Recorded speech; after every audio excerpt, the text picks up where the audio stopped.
Chapter 852. It was no wonder that only the cloned brain Jellu had been running around all these years. With the brain monster Gaz Ruvy's expanding brain, it would be extremely difficult for him to even leave the room. When Grimm strode into the Steel Palace, thousands of hidden and sinister threads of mental power coiled around him from all directions. If Grimm was not prepared, it was very likely that these spiritual force threads would penetrate deep into his soul, causing some unpredictable situations to occur. In the past, with Gaz Ruvy's methods, there might have been a chance of success. However, with the increase in his rank, although Grimm's spiritual force was far from Gaz Ruvy's, it was more than enough to protect himself. His heart moved at will, and his will moved. The transparent and distorted life force around Grimm's body began to burn fiercely, causing the temperature of the Steel Palace to rise rapidly. Grimm's body did not change, but his berserk spiritual force had already invaded the entire hall along with the exploding flames. The countless strands of spiritual force quickly retreated the moment they came into contact with the transparent flames. The brain floating quietly in the large glass container suddenly moved, and a vast and majestic spiritual force slowly descended. Grimm did not show the slightest bit of cowardice. He held his head high and puffed out his chest. Two clusters of dazzling bright yellow flames ignited in his black pupils, and his entire body was wrapped in transparent flames. His burning eyes stared coldly at the huge brain without blinking. In his consciousness, a series of warnings from chips sounded out. Beep. Traces of a strange spiritual force have been detected. Traces of a strange spiritual force have been detected. Mental barrier and spiritual defense activated. Please leave the source of the spiritual force as soon as possible. However, no matter how the AI chip warned him, Grimm did not show any signs of leaving the steel hall. Instead, he raised the flames in his body to the limit. In Grimm's chest, the huge heart that was sealed in the abyssal Balrog was also beating crazily. Every time it beat, it would pump out an astonishing amount of fire magic energy to supply Grimm's burning domain. Several parts of Grimm's tall body lit up with dazzling magical light. There was a beautiful burning corona on top of his head, a blazing armband around his shoulders that shone like rings of fire, a fearless belt that looked like it was made of lava and fire snakes, a fire dragon's breath pendant that shone like a miniature sun hanging around his neck, and a pair of ashes boots that burned with terrifying flames. The magical power contained in these powerful magic tools lit up along with the strange rune lines and spell formations, quickly intertwining and forming a strange burning domain that covered the entire sky. Within this light red burning domain, all matter was ignited by the strange flame. The sky was burning, the earth was burning, and even the empty void was burning with a strange bright yellow flame that was rapidly expanding outwards. The burning domain and the psychic esper ability immediately tangled and killed each other in the void. They were like two gigantic armies. One was as violent as fire, its invasion ferocious and fast, while the other was like a blade, wrapping up layer upon layer, capable of mincing any matter or spirit into pieces. Both sides continuously collided and tangled in the void. Sometimes the flames had the upper hand, and the psychic esper ability had the upper hand. Both sides fought back and forth, turning the entire hall into a battlefield. They were evenly matched, and the fight was exceptionally fierce. Overall, Gaz Ruvy's psychic esper ability was undoubtedly 10 times larger than Grimm's, but in terms of psychic esper ability, Grimm clearly had the upper hand. One was huge and scattered, while the other was small and condensed. Both sides seemed to be on different levels of power, but through the repeated collisions and entanglement, it was obvious that the smaller Grimm's burning domain was superior. The burning domain and the psychic esper ability clashed and intertwined, growing and expanding bit by bit. Soon, it covered hundreds of meters of space in the hall, and was about to touch the edge of the large glassware. Once Gaz Ruvy's brain was drawn into the battlefield, he was destined to lose. The next moment, the huge psychic Esper ability suddenly retracted all of its power, and an extremely calm psychic voice resounded throughout the hall. Congratulations on successfully advancing to Grade 3. Master. Grimm also took the opportunity to retract his burning domain, allowing it to quietly burn less than half a meter in front of the glassware. He slowly floated up, coming to the same height as the giant brain. One was the alien brain that was like a giant beast, and the other was a tiny human that was almost negligible. The two silently faced each other, as if they were at each other's throats. We didn't have to be so stiff. The psychic voice resounded in the air again. Grimm's solemn face finally showed a trace of a smile, and he said lightly, "Powerful power, of course, needs a powerful mind to control it. There are some things that we really need to resolve as soon as possible. Your power has been recognized by me. Before I obtain a new breakthrough, I will not have any thoughts of disobedience or betrayal. I hope you can believe this." The psychic voice spoke slowly, fully showing Gazruvi's careful consideration. Grimm said lightly, "I believe you, and I'm looking forward to your breakthrough. If I can't control your power and suffer the backlash, I won't blame you. I'll only blame myself for not working hard enough." The hall suddenly fell silent for a moment. After a long time, Gazruvi's strange psychic voice resounded once more. "You are a powerful magus worthy of respect. I hope you can be as powerful as you are forever." After saying this, under Grimm's omniscient elemental vision, the giant brain floating in the glassware turned from a glaring crimson to a friendly light green. Grimm finally heaved a sigh of relief in his heart. These high-grade slaves were really difficult to deal with. If the master's power was slightly weaker, they would easily suffer the backlash. In the situation just now, if Grimm could not resist the invasion of the psychic ability, it was very likely that his consciousness and thoughts would be controlled. At that time, Grimm would also become the sole slave of Gazruvi, offering all his wealth and knowledge to Gazruvi, and then willingly giving his brain to Gazruvi to eat. This was the fate of most soul slaves of the Mind Stealer. Alice. She tried to strengthen Gazruvi, but she didn't even tell me in advance. If I hadn't advanced to Grade 3, the blazing domain formed by the blazing set equipment set, and the new amplification Mageweth, I'm afraid it would have been extremely difficult for me to win this invisible war, Grimm thought angrily. However, he did not really blame Alice. She must have predicted this situation in advance, which was why she boldly helped Gazruvi increase his power. However, as the person involved, Grimm was kept in the dark and almost made a fool out of himself. That was why he felt a little indignant. After successfully using his own power to suppress Gazruvi's restlessness, Grimm once again obtained the actual control of Eternity City. To be honest, during the days when Grimm was in seclusion, Gazruvi only maintained a low-level cooperation with Mary and the others. After all, with endless energy and tens of thousands of magic machines, as well as the psionic ability, Gazruvi could be considered to have made up for his shortcomings. He now had the capital to establish a foothold in Lance Plain alone.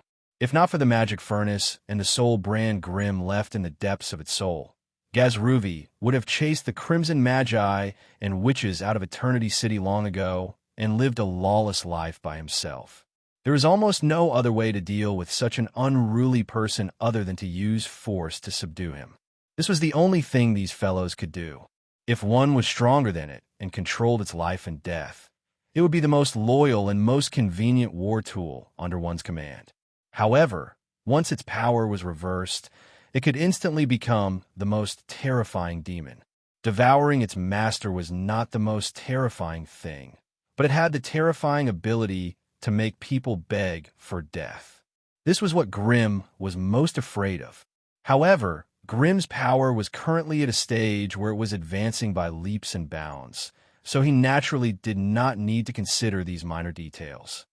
However, once Grimm's power increase slowed down, he would have to consider the danger of being devoured by the brain monster.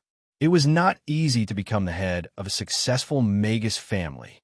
Grimm had only come out of seclusion for less than 10 days, but he had already gone to 3 places in one go and used all kinds of methods to subdue 3 big shots in the family.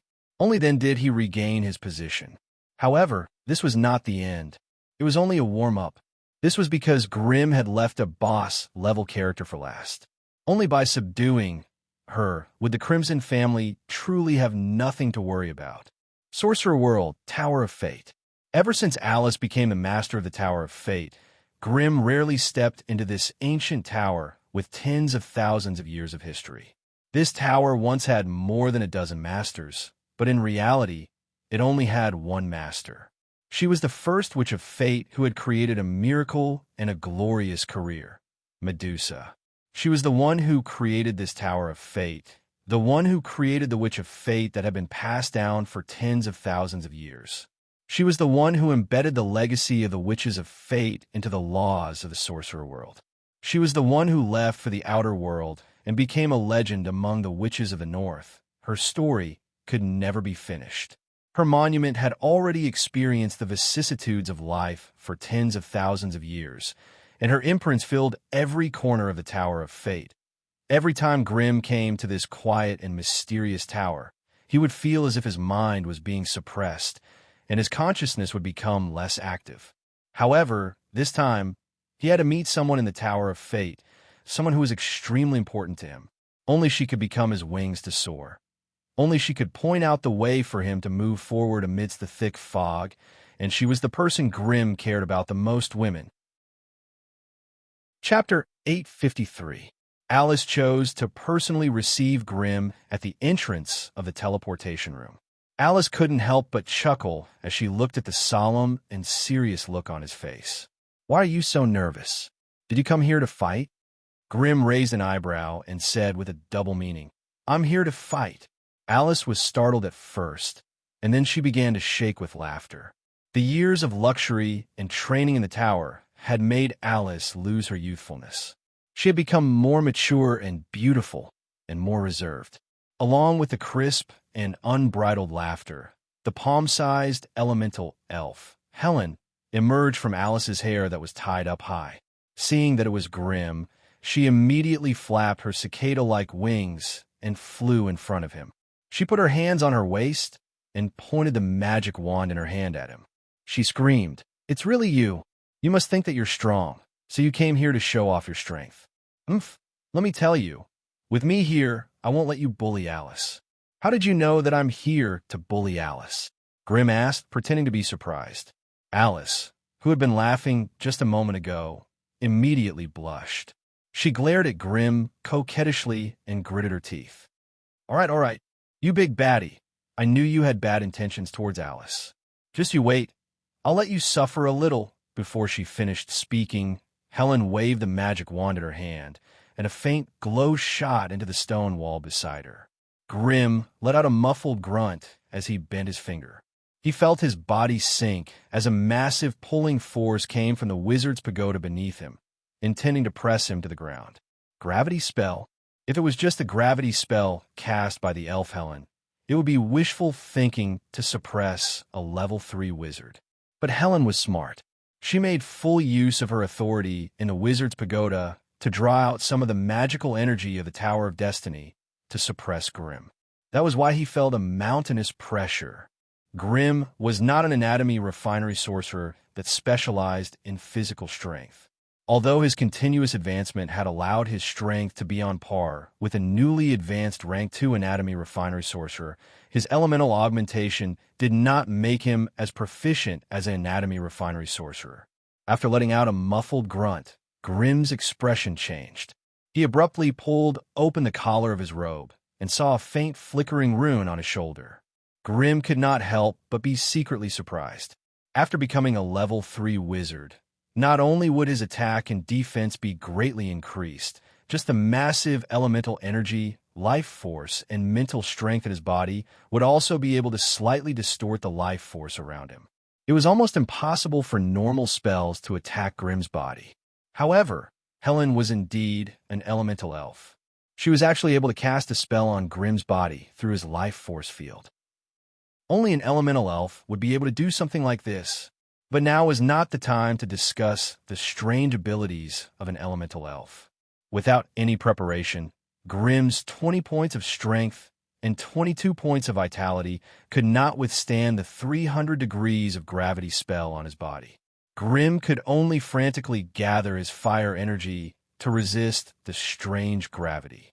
But he was still too weak to fight against the wizard's pagoda with his own strength. As the gravity on his body increased, Grimm's face turned red. Magical flames shot out of his black pupils, and his slightly trembling knees let out a loud, creaking sound. Defending without retaliating was obviously not enough to deal with this mischievous little elf. Grimm extended his hand and lightly grabbed at Helen. A large cloud of flames appeared out of thin air and quickly engulfed her. But the magical fire was not released. Even though it had trapped Helen, it did not really hurt her. If it wasn't for the fact that Helen was Alice's contracted creature, Grimm would have launched his burning domain to counterattack the moment he was attacked. Even though this was the Tower of Destiny, and his opponent was an elemental elf, the attack of a level 3 fire wizard was not something he could easily withstand. Cancel the gravity spell, or else I'll roast a gnome. Grimm threatened with a fierce look on his face. Unfortunately, this elemental elf, who had never experienced anything, was also a pain in the ass. Even though she was scared to tears by Grimm's ferocity, she did not let go of the little magic wand in her hand. You bully me. I won't let you off. Even though she was surrounded by the magical fire, Helen was trembling in fear. But she still waved her magic wand with all her might, channeling the magical energy of the wizard's pagoda into the strange gravity rune. The next moment, Grimm's tragedy was real. The gravity on his body suddenly doubled, causing Grimm, who was barely able to support himself a moment ago, to feel weak in his legs, and he almost fell to the ground.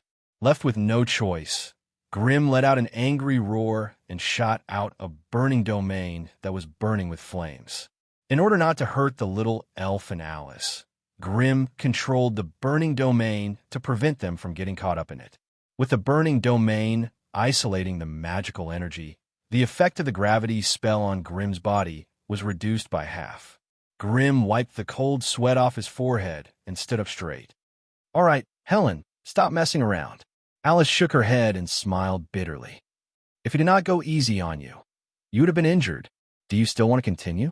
The elemental fairies were powerful, but their strength was based on the strength of their host. Mana regeneration, magic power halved, elemental resonance, elemental flail, outstanding resistance, focus. Most of the magical abilities they possessed were auxiliary in nature. The stronger their host was, the more powerful their supportive abilities would be. But in terms of one-on-one combat ability, the elemental fairies were clearly no match for a level 3 fire wizard. Alice grabbed Helen, who was still pestering Helen, and cut off the long-distance resonance between Helen and the Tower of Destiny's elemental pool. She then lightly flicked Helen's forehead as a punishment, and finally ended this meaningless battle. Don't tell me this is the show of strength that you guys discussed. Grimm rubbed his nose and smiled bitterly. If he was slightly weaker in that short battle just now, he would have been kneeling on the ground and singing the song of conquest. He would have been a little short of breath to try and conquer Alice in such a valiant manner. "Who told you to bully me as soon as you're strong enough?" Alice complained with a face full of hidden bitterness. Grimm could not help but be slightly shocked. You already know why I'm here? Humph. Don't you want Alice to be your little lover?" Wishful thinking.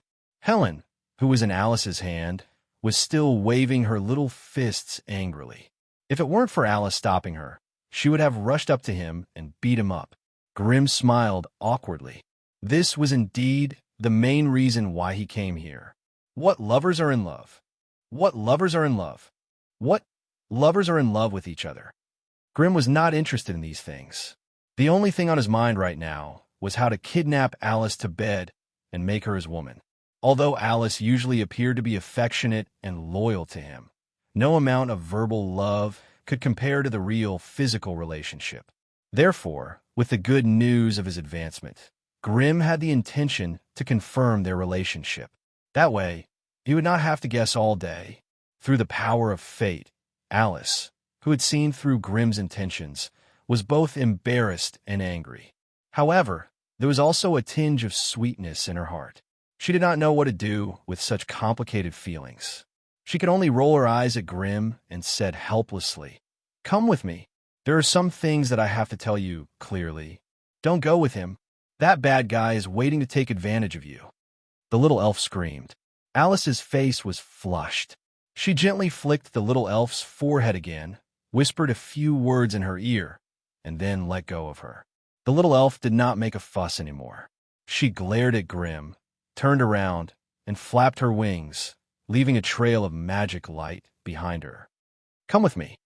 Alice sighed softly and led the way in front of him. Grimm followed behind her.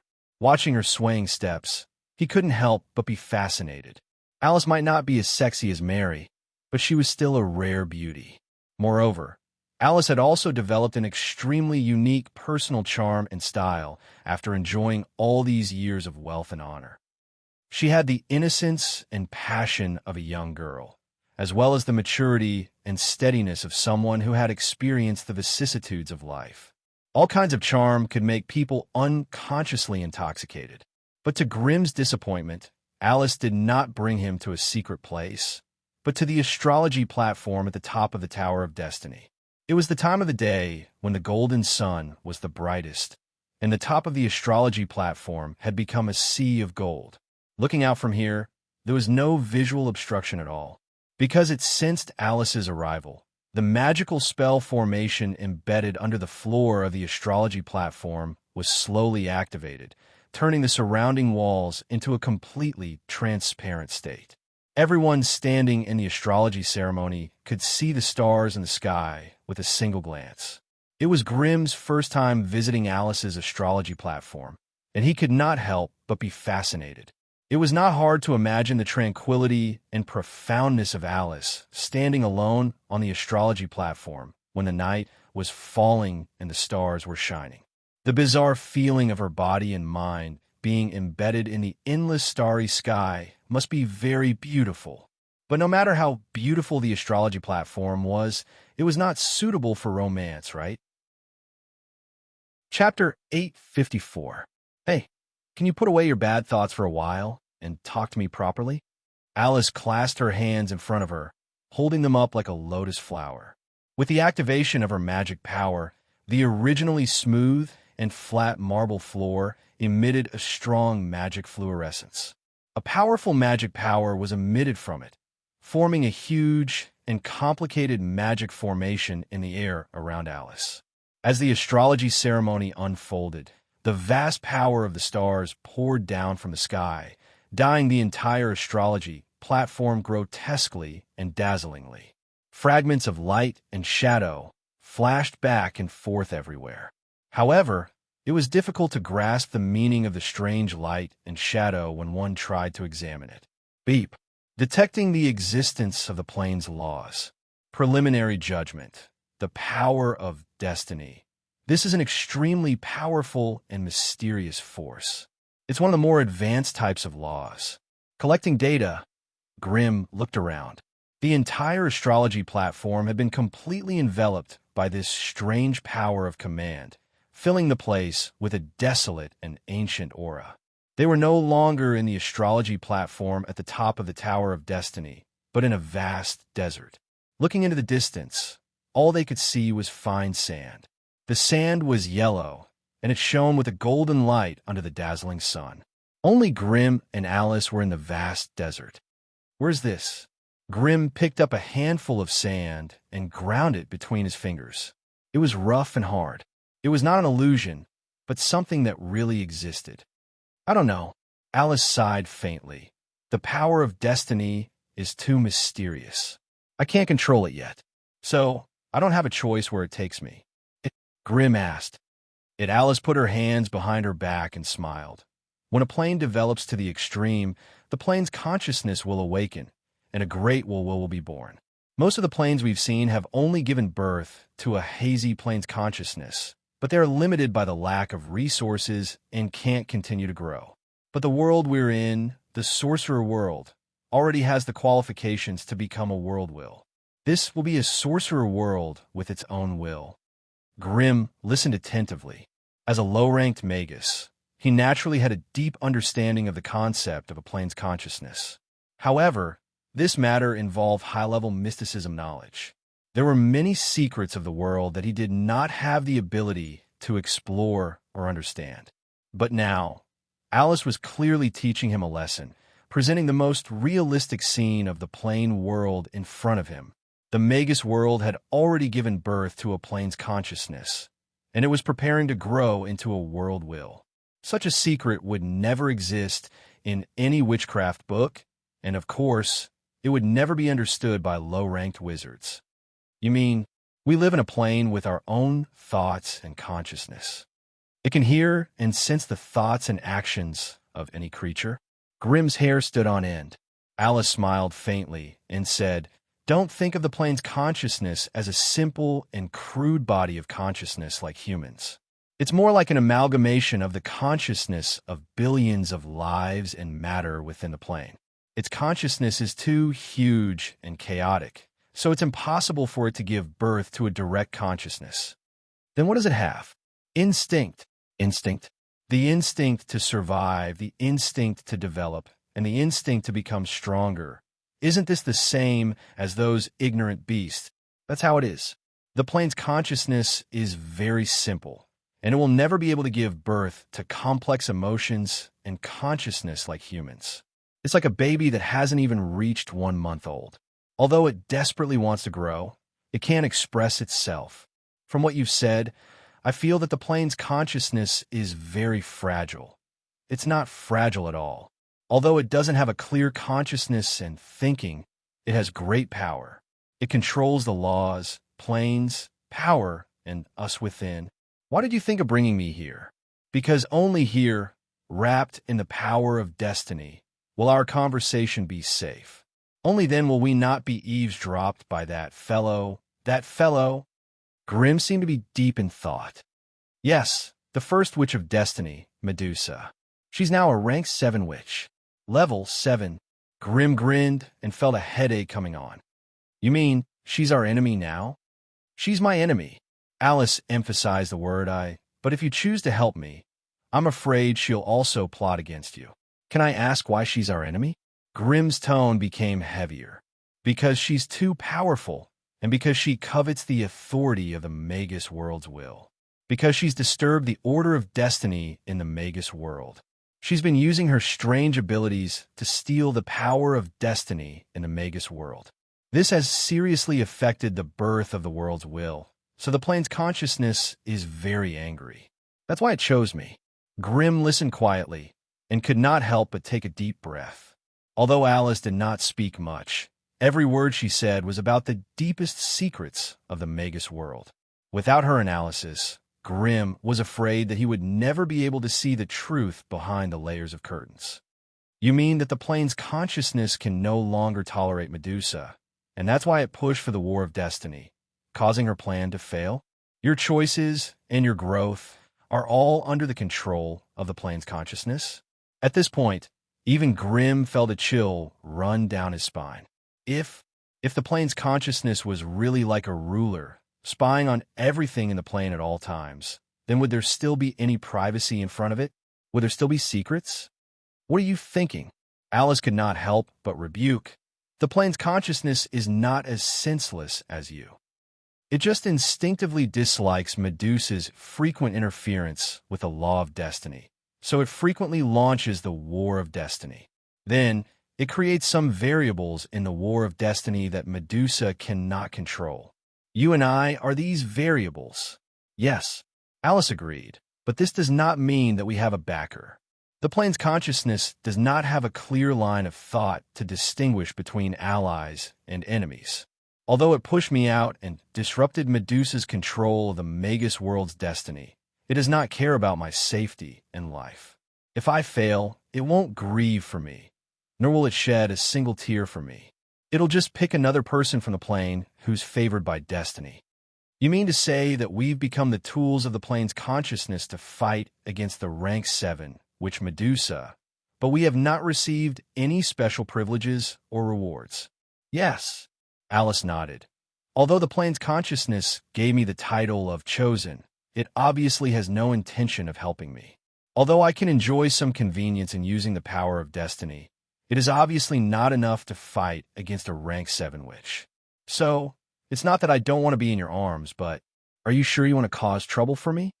Grimm smiled bitterly when he heard this. He already had a lot of trouble, but Alice's troubles were even bigger than his. Just as Alice was lamenting and hesitating, Grimm suddenly stood in front of her, pulled her into his arms, and kissed her fiercely. After about a quarter of an hour, Grimm finally let go of Alice's swollen red lips and said to her, "From now on, you're mine. From now on, only I can bully you. If anyone wants to bully you, tell them to come find me." For some reason, after hearing Grimm's simple and crude words, Alice's amber eyes could not help but overflow with hot tears. Her nose was sore, and her vision was blurred by the tears. Her beautiful eyes were even a little red and swollen from crying.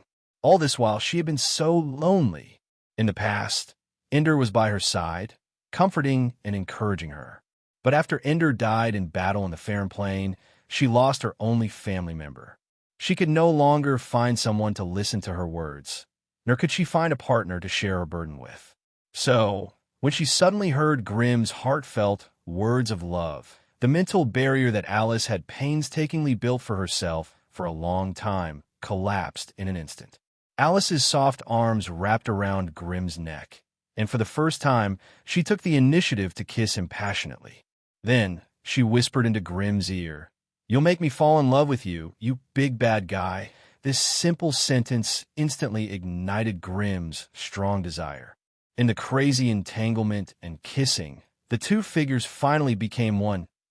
Outside the astrology platform, the unruly little elf Helen was abnormally quiet at this moment. She gently bit her delicate index finger, hiding in a corner of the hall and silently peeping at everything inside. She obviously could not understand some of the actions of humans. Through the soul contract, she clearly heard joy and happiness, but what she heard was pain, and what she saw was a tactful plea for mercy. On the other hand, the big bad guy was so proud and excited that he almost bullied Alice to death.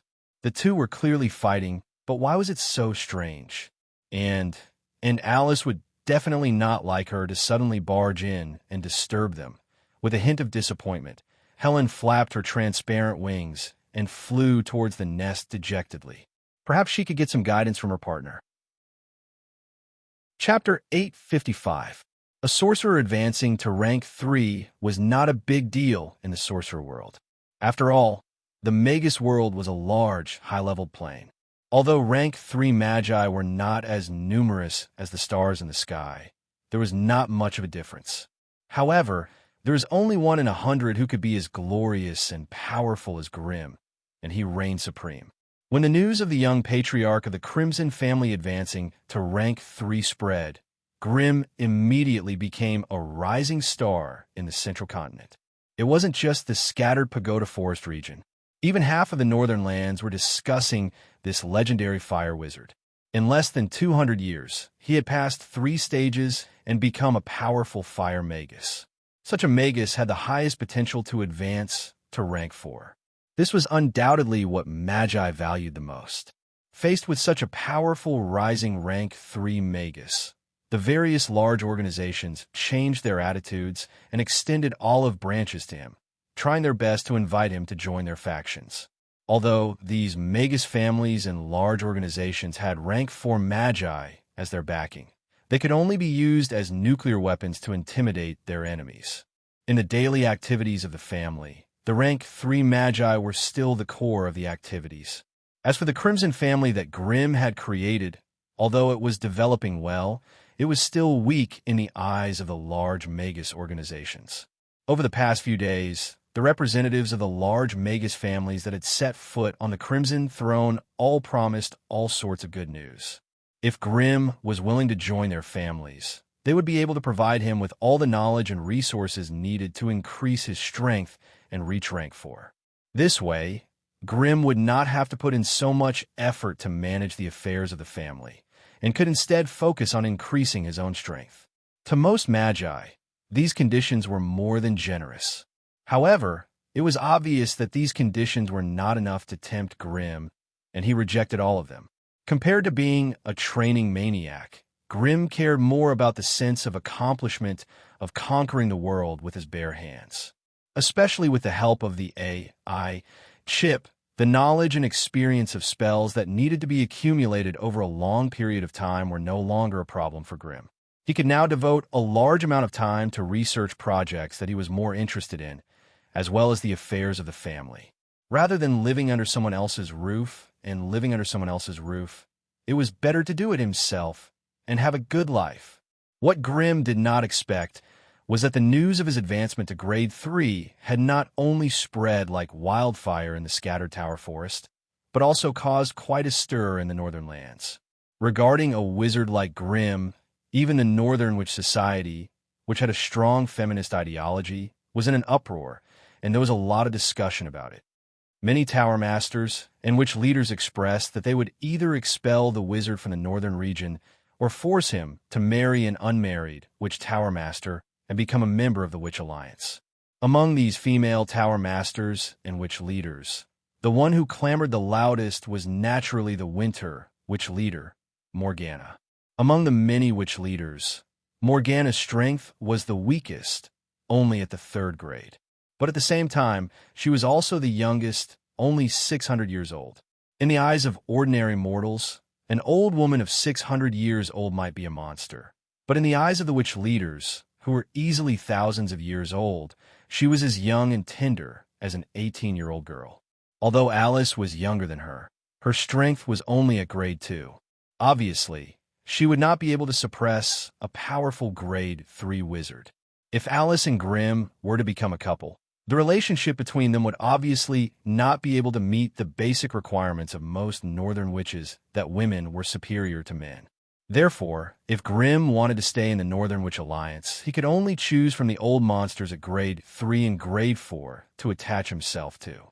For this reason, many powerful Tower Masters and Witch leaders even held another Witch conference in Wilning to discuss Grimm's marriage partner. In this Witch meeting, Alice, who had always been gentle and quiet, was like a wild cat with its fur blown up. For the first time, she became irritable and aggressive. She roared loudly and issued a war threat to everyone who coveted Grimm. The first person she needed to deal with was the Winter Witch leader, Morgana. As a last resort, the Witch Council could only allow this dramatic family war. The war would be limited to the Destiny Witches and the Winter Witches, and the outcome of the war would decide who the Grade 3 wizard would be and whose life partner he would become. Although this matter involved Grimm, he did not have any leadership or choice. He could only passively accept the decision of the witches. Moreover, since Grimm was a reward in this war, he could not directly intervene in the war between the two witch factions. So when he suddenly heard this news, Grimm was simply shocked. He really did not expect that his advancement to Grade 3 would cause such an absurd thing. One day, he would also become a commodity waiting to be sold, waiting to be taken away by a witch. However, such an absurd thing not only happened, but it was also clearly spread by the Witch Council to all the Witch Towers. It was conceivable that in the next war between the Destiny Witches and the Winter Witches, many Witch Tower Masters would happily eat melon seeds and cross their legs, waiting to see the Destiny Witches make a fool of themselves. It couldn't be helped. Although the austere witches had experienced many crises of destruction, this latest austere witches faction had just been revived 500 years ago. But compared with the Destiny Witches who had been revived less than 200 years ago, they were already strong and powerful. Moreover, among all the witch factions, the Destiny Witches were the least adept at fighting. All their professional characteristics were limited to divination and astrology, and they had almost no special abilities related to fighting. Without the protection and support of other witch factions, the Destiny Witches could not survive in the harsh environment of the North. But once there was a strong team, the Destiny Witches' forward-looking destiny perception and divination could condense the power of the whole team, exerting a powerful combat power far beyond the sum of all the individuals. And this was the meaning of the existence of the Destiny Witches. But now, the Destiny Witches had just been revived for only 100 or 200 years. Even the leader of the faction, Alice, was only at the elementary level of Grade 2. The number of witches under her could be counted on one hand, and so far, it had not exceeded 2 digits. With such a lineup to fight against the Winter Witches, whose comprehensive strength was only 7 or 8 times stronger than them. No matter how one looked at it, it was asking for trouble and sending their faces to be slapped. But this time, this matter involved her lover. No matter how difficult and arduous it was, Alice could only do it without hesitation. And when this news broke out, it also caused an uproar within the Crimson family. The first to explode was the irascible and violent Mary. It was already annoying enough to have Alice competing with her for a lover. Now that Morgana had popped out, Mary, this hot bucket, immediately exploded. At the joint meeting of the Crimson family and the Destiny Witches, Mary, who was bursting with anger, slammed the table and angrily issued a declaration of war to Morgana, whom she had never met. She vowed to protect her lover's pure body, even if she had to die. The vampires were all filled with anger and asked the Paragons to join the battle. Among them, Amelia was the happiest. She waved her little fists and screamed nonstop among the Pink Army, looking like she wanted to die with the enemy. The second to stand up and speak was the manager of the White Tower, Meryl. She was Grimm's student and also the most prestigious and amiable of the Crimson family's management. Although her strength was only mid-grade 1, and she was not even in the top 10 of the family's combat strength ranking, she had become a true core member of the Crimson family's management. The remaining Grade 2 wizards were all skilled in combat and slaughter, but they were obviously not good at managing the family's affairs, managing resources, and other trivial matters. From the Goblin Plane and the White Tower that Meryl had handled, it could be seen that under her management, the family's affairs were orderly, and the distribution of resources was fair. Everything was progressing in a positive direction. From this aspect, it could be seen that Meryl was also an indispensable core member of the Crimson family. Her speech was, of course, very representative. She expressed great indignation at the decision made by the Witch Council, which was a little insulting. But considering the nature of the Northern Witches, the Crimson family could only follow the witches' usual thinking and methods to deal with this matter. From this, it could be seen that the Crimson family and the Destiny Witches had to join forces to fight. The key now was what methods did the two sides have to fight together? How was the information gathering on the Winter Witches? What problems did they need to pay attention to during the battle? Listening to Meryl list all the problems that needed to be paid attention to, a few of the Destiny Witches looked at each other and finally handed over the information in their hands. The Winter Witches were known as the most capable of fighting among the Northern Witches. The Ice Witches that they were good at were very suitable for the cold and harsh environment of the entire Northern land, so they had a very high environmental bonus when fighting in the wild. However, the Winter Witches had also experienced many twists and turns in their long history, and the Witches' inheritance had been interrupted for a long time. The latest Winter Witches faction had just resumed their inheritance 500 years ago. Although their development was much better than the Destiny Witches under Alice's leadership, they were much inferior to the witch factions that had been passed down for thousands of years. To this day, there was only one rank 3 witch among the Winter Witches. She was the leader of their faction, Morgana, the one who started this dispute. The Winter Witches had a total of 67 witches, including 11 Grade 2 witches and 56 Grade 1 witches. In addition, the Winter Witches also had 28 affiliated wizards, all of whom were foreign Grade 1 wizards. The Winter Witches' family base was located in the Snowy Valley in the southeast corner of the north, only 700 miles away from the White Tower. Chapter 856. The war between the Northern Witches was obviously different from that in the Central Continent. In the scattered Talon region of the Central Continent, once two witch families started a war, it would be extremely destructive and aggressive. The basic condition for the end of the war was the destruction of one of the witch families. The loser would perish, and the winner would take everything. The defeated witch family would be uprooted by the enemy, and even their last name would be completely erased. The winner would devour everything of the enemy, occupy the enemy's territory and resource points, capture the enemy's witches and apprentices, and quickly develop and grow on the enemy's corpses. However, the northern witches had some extremely strict rules of war. They were not allowed to slaughter each other's people, destroy each other's resources, and needlessly kill each other's witches and apprentices.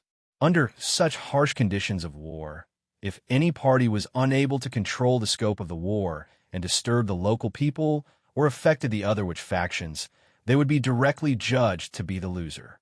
Therefore, the war between the witches was elegant and restrained, far less dark and cruel than the scattered Talon region. Hearing this, Mary and Bliss sighed in disappointment. For them, only continuous war could support them to continue to move forward. Their strength was completely dependent on the blood of their enemies. There were so many restrictions in the witch war this time, so it was obvious that they could not fight to their heart's content. This also caused them to lose interest in the upcoming witch war, and they could not lift their spirits at all. With the decision made by the Witch Council, Grimm obviously could not interfere in this war. However, his many subordinates did not have this restriction. They could completely join the Destiny Witches as external help and become super fighters on the front lines of the war. However, Alice had also clearly warned that the few Grade 3 Crimson family should not be involved in this matter. Whether it was the Grade 3 Thunder Dragon Arms, the Emerald Dragon Lady Aratina, or the Grade 2 Clone Brain Grew, once they appeared on the battlefield, it would immediately cause the war to escalate. If the Destiny Witches could invite external help, why couldn't the Winter Witches? Needless to say, the leader of the Winter Witches, Morgana, only needed to use a few favors to invite any Grade 4 witch, and this war would lose all meaning. Therefore, at the beginning of the war, they must not alert the enemy and make Morgana feel despair, wasting such a precious favor. This was perhaps the most crucial part of this war. Of course, with Alice around, Morgana's bottom line was no longer a secret. As long as the Crimson family's Tier 3 or the Tier 2 Clone Brain Jello did not appear on the battlefield, Morgana would never be willing to use these Winter Witches' trump cards. Moreover, Morgana could use the favor left by the Austere Witch faction to invite some Rank 4 witches. As the leader of the Destiny Witches, Alice naturally had similar trump cards in her hands. Once the war reached this stage, both sides would be consuming each other's faction's resources. Under normal circumstances, unless it was a matter of life and death for a faction, no witch leader would be willing to waste her own resources on such a meaningless dispute. Therefore, Alice picked and chose a suitable war team very quickly. As for the Tier 2 sorcerers, Alice was the leader. From the Crimson family side, Mary and her vampire squad, Dragonman Zacha, Goblin Tigul, Dragon Eater Olivia, and Plague Poison Spirit were added. As for the insect Lich Bliss, he was personally eliminated by Alice. It could not be helped. Bliss's attacks were too bloody and cruel, and he could easily wipe out entire families. This was a huge taboo in the northern lands where there were few people. As for the Plague Poison Spirit, as Grimm soul equipment, it had never shown its strength in front of outsiders. This time, it joined the Destiny Witches as external aid, playing the role of a terrifying demon spirit with a strange identity. As long as it did not release those terrifying plague bacteria, even if the Austere Witches had some doubts about its identity, they would not be able to produce any substantial evidence. As for the Tier 1 sorcerers, they had the Berserk Witch Sophia and the Ice Maiden Chef as the core, supplemented by a group of Blood Elves and a large number of improved magic archers. With such strength, it was enough to deal with the Austere Witches' provocations. The war in the north had excluded Grimm from the start. Hence, when a large number of Crimson Magi rushed to the north to participate in the war, Grimm, the instigator of all this, had obediently returned to the Blazing Flame Monarch and began his semi-secluded life here. After returning to his residence, he immediately began to test out the first rank 3 spell he had grasped after advancing. Berserk Fireball. Basically, the Fireball spell could be considered one of the most commonly grasped fire elemental spells. From the Acolyte's Lesser Fireball to the Magus's Magus Fireball, and then to the Rank 2 Lava Fireball, the Fireball's power and area of effect increased exponentially. Now, the Rank 2 Lava Fireball had been continuously optimized and strengthened by the AI chip and was once again upgraded to the Rank 3 Berserk Fireball. The increase in power was even more significant. The Acolyte's Fireball spell took 3 to 7 seconds to chant, had a cooldown of 13 seconds, consumed 2 spiritual force, and had an attack power of 30 to 35 degrees. It was considered to be on the higher side among spells of the same rank. Moreover, the Fireball spell had an area of 1 to 2 meters and was considered to be an offensive spell that was not bad. Rank 1 Fireball spell took 1 to 5 seconds to chant, had a cooldown of 11 seconds, consumed 2 spiritual force, had an attack power of 90 to 115 degrees, and had an area of 3 to 5 meters.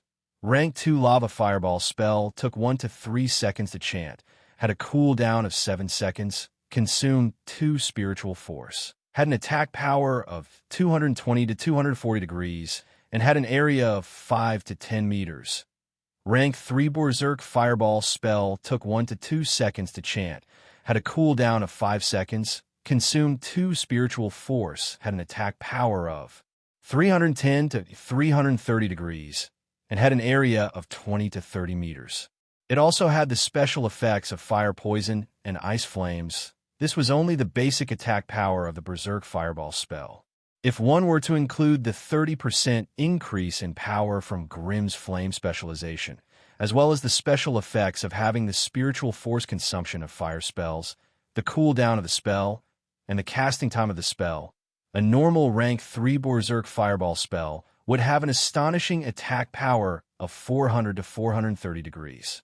This, for a Rank 3 spell that could be cast instantly, it was shocking enough. With this Berserk Fireball, Grimm could easily kill Tier 2 Magi with low magic resistance. Moreover, Grimm could cast this Berserk Fireball instantaneously. With Grimm's current spiritual force of 36 points, he could cast a Berserk Fireball with only 1 point of spiritual force. This meant that Grimm could cast 36 Berserk Fireballs in a single breath. Excluding those monstrously powerful existences, there were practically no Tier 3 Magi who could withstand the bombardment of 36 Berserk Fireballs. Even the Tier 3 Magus of the Cerubo family, Sinazar, could be tormented to death by the Berserk Fireball if he did not transform into his Venom Wyvern. However, once Sinazar transformed into his Venom Wyvern, with his outstanding magic resistance, the fire poison of Grimm's Fire Flame spell would be completely ineffective against him. Even the effects of ice flames would be greatly reduced. If Sinazar managed to get to Grimm's side in an all-out battle, the chances of Grimm's death were above 70%. However, if Grimm could maintain a distance of 100 to 200 meters for a long period of time and attack with long-range spells, Grimm's chances of victory would be as high as 89%. Of course, the premise of such a victory was that his opponent would not run away. If his opponent saw that the situation was not good and turned to run, Grimm's current spells would not be enough to stop him. Hence, after the AI chip had derived the Berserk Fireball, Grimm gave it the second task of deriving the Lava Shield. One for offense and one for defense. With the Berserk Fireball, it was basically enough for offense. If he wanted his defense to reach the standard of a Rank 3 spell, he would need a suitable Rank 3 defensive spell. Grimm pondered for a while and felt that the Lava Shield had both elemental and physical protection properties. In terms of defense, it would far surpass the Flame Shield. Hence, after much consideration, Grimm decided to save the first defensive spell for the Lava Shield. Even the Rank 3 Magus Sinazar, after transforming into a Venom Wyvern, had the ability to spit venom from a semi-long distance. Without a Rank 3 defensive spell to protect himself, Grimm would be like a fragile piece of meat. A slight touch would cause him to be crushed into pieces. Moreover, even with Grimm's current vitality of 22 points, he still needed a defensive spell to achieve the best results. Hence, now that he had a method to attack, Grimm's most urgent task was to quickly grasp a rank 3 defensive spell that was compatible with his own attributes and rank. Beep. Spell derivation mission established. Primitive spell model is rank 2 Lava Shield. Prerequisite knowledge met. Estimated time taken: 48 days, 22 hours, 37 minutes, 54 seconds. Grimm could not help but sigh after hearing the AI chip's feedback. At rank 3, the complexity of knowledge in the Magus system had risen to a whole new level. Now, even improving a rank 2 spell would require more than a month's time. If Grimm wanted to evolve all the rank 2 spells he knew into new rank 3 spells, it would take him at least a decade to do so. In the eyes of high-ranked magi, time was no longer as pressing as it was for low-ranked magi. With the lifespan of a rank 3 magus, they had hundreds of years for Grimm to squander as he pleased. On the other hand, those with weak willpower would easily indulge in a relaxing and enjoyable life, eventually forgetting their original purpose as a magus. Obviously, Grimm would not be like that. She could only stay in the small house and diligently take care of the strange moon well for the demon. That's right. Through some unknown means, that terrifying demon had actually planted a moon well in front of the hut, and Melinda's mission was to watch over and hasten the moon well's growth. Every time night fell and the full moon hung high in the sky, a ray of tranquil and elegant moonlight would shine down from above the hut, shining straight on the strange moon well. Whenever this happened, if Melinda knelt in front of the moon well and prayed, her consciousness would vaguely return to that magical forest filled with a dreamy aura.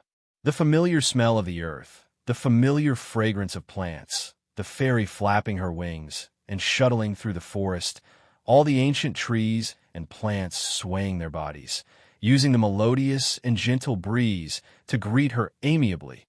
She could even hear the crisp and clear calls of her companions in the distance. This was the only time of day that Melinda was happiest. When the moon well was first planted, the strange roots around it were obviously not used to the environment and soil here and began to wither.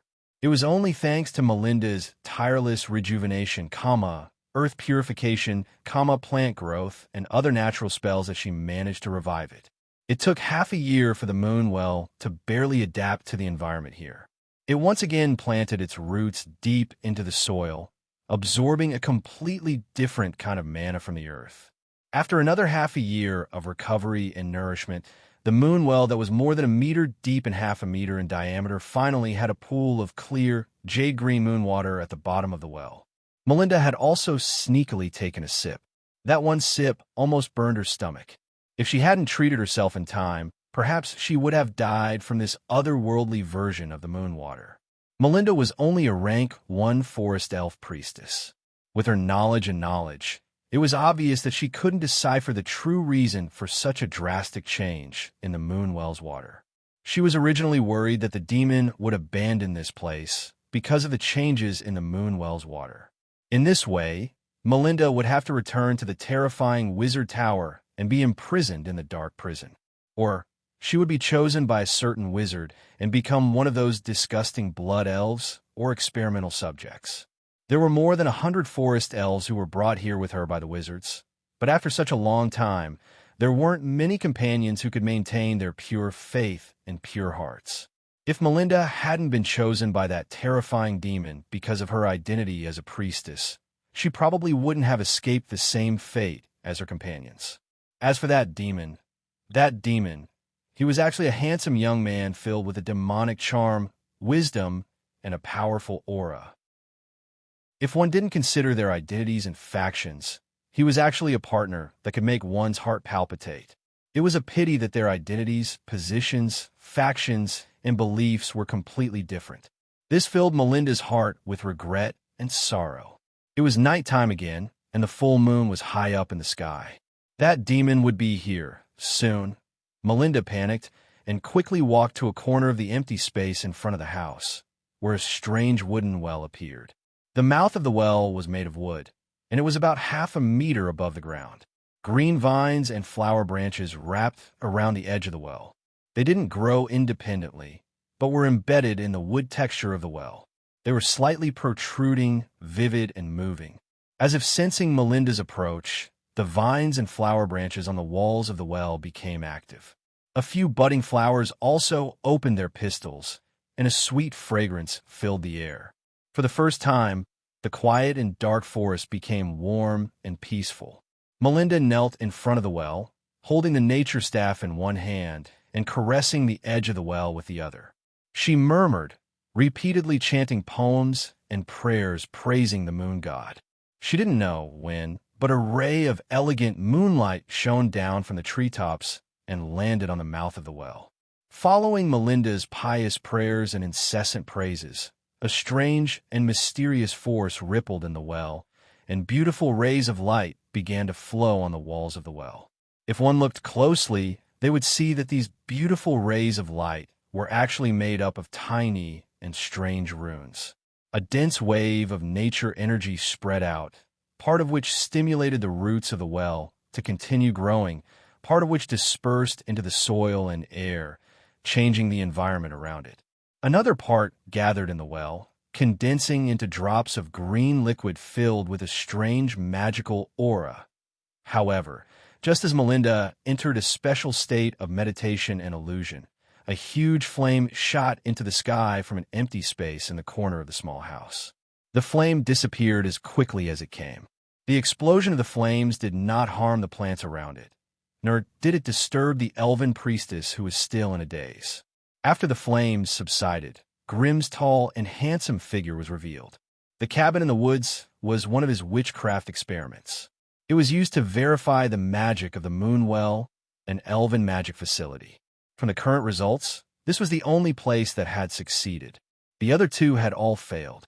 Of course, there were many reasons for the failures. The most suspicious one was Melinda's identity as a priestess. After all, she was the only elven priestess that had been captured. The other two places were taken care of by elven wizards and druids. They had similar nature spells as Melinda, but regrettably, the Moonwell was withering bit by bit. Of course, Melinda's experiment could not be considered a complete success. After Grimm's investigation, he discovered that the moon water here and the moon water from Fane Plain were completely different in nature. According to the AI chips analysis, the mana density of the new moon water was 230% higher than that of Fane Plain. This meant that any magus who consumed the moon water would have their elemental balance disturbed by the overly dense mana, causing their mana to go berserk. Not only was the moon water not a life-saving holy water, it had instead become a lethal poison.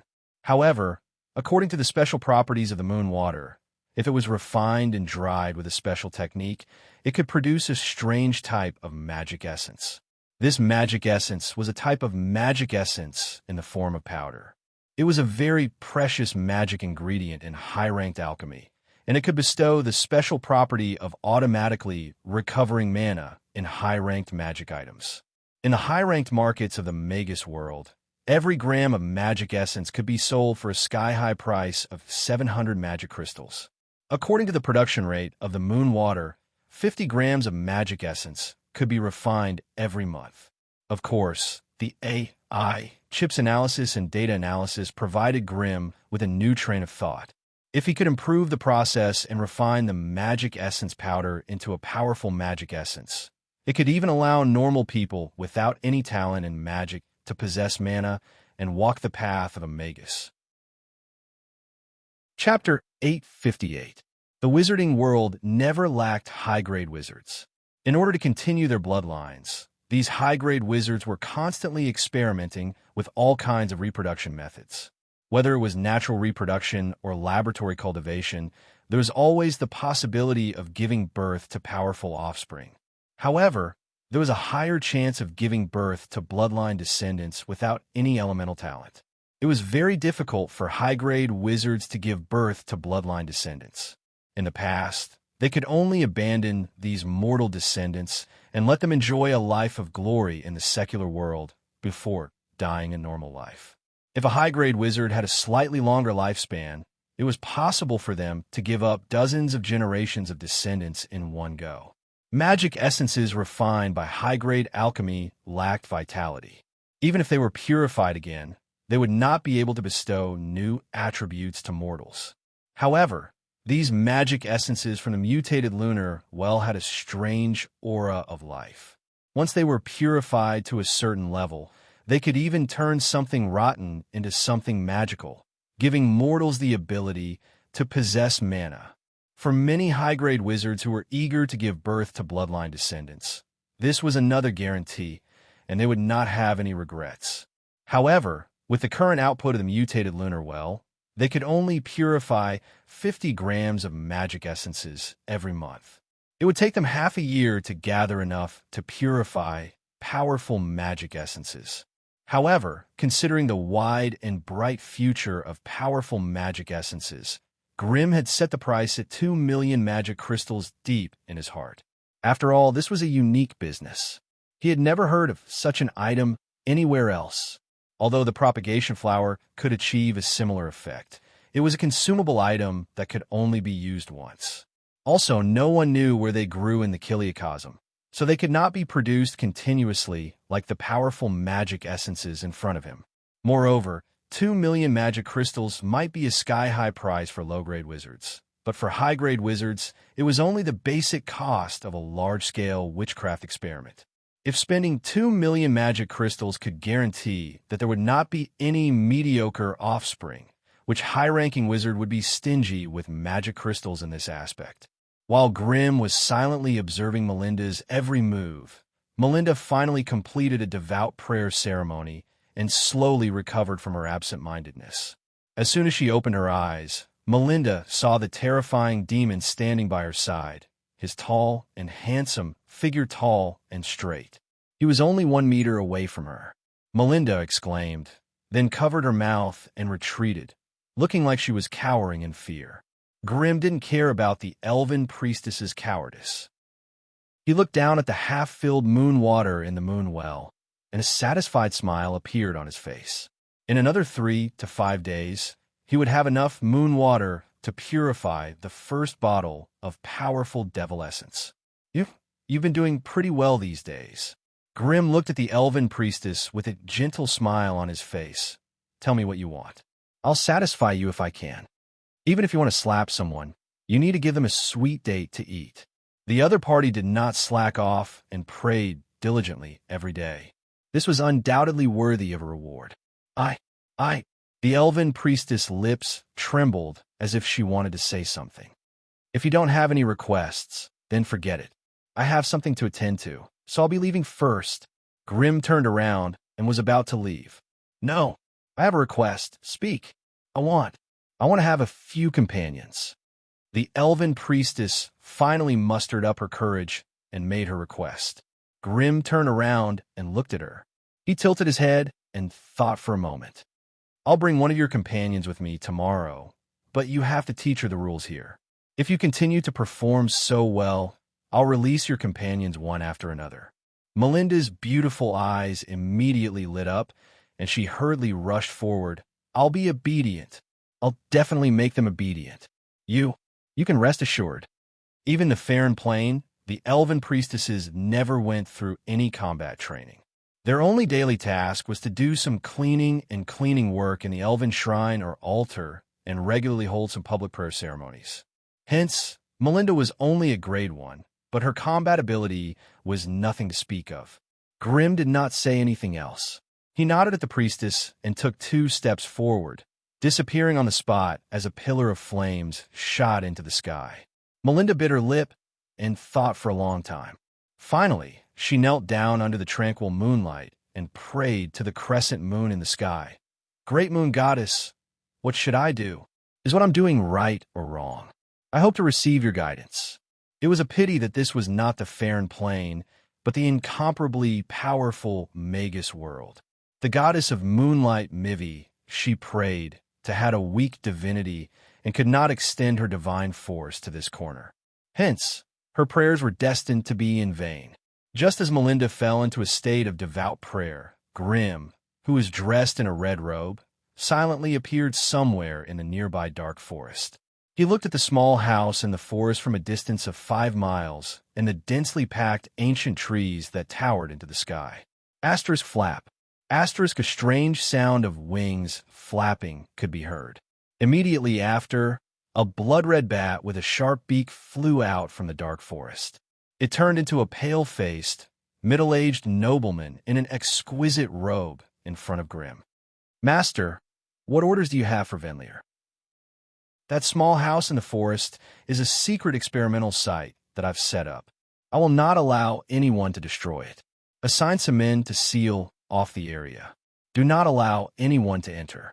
Regardless of whether it's a magical creature or a magus, kill anyone who enters. If there's anyone you can't deal with, inform me immediately."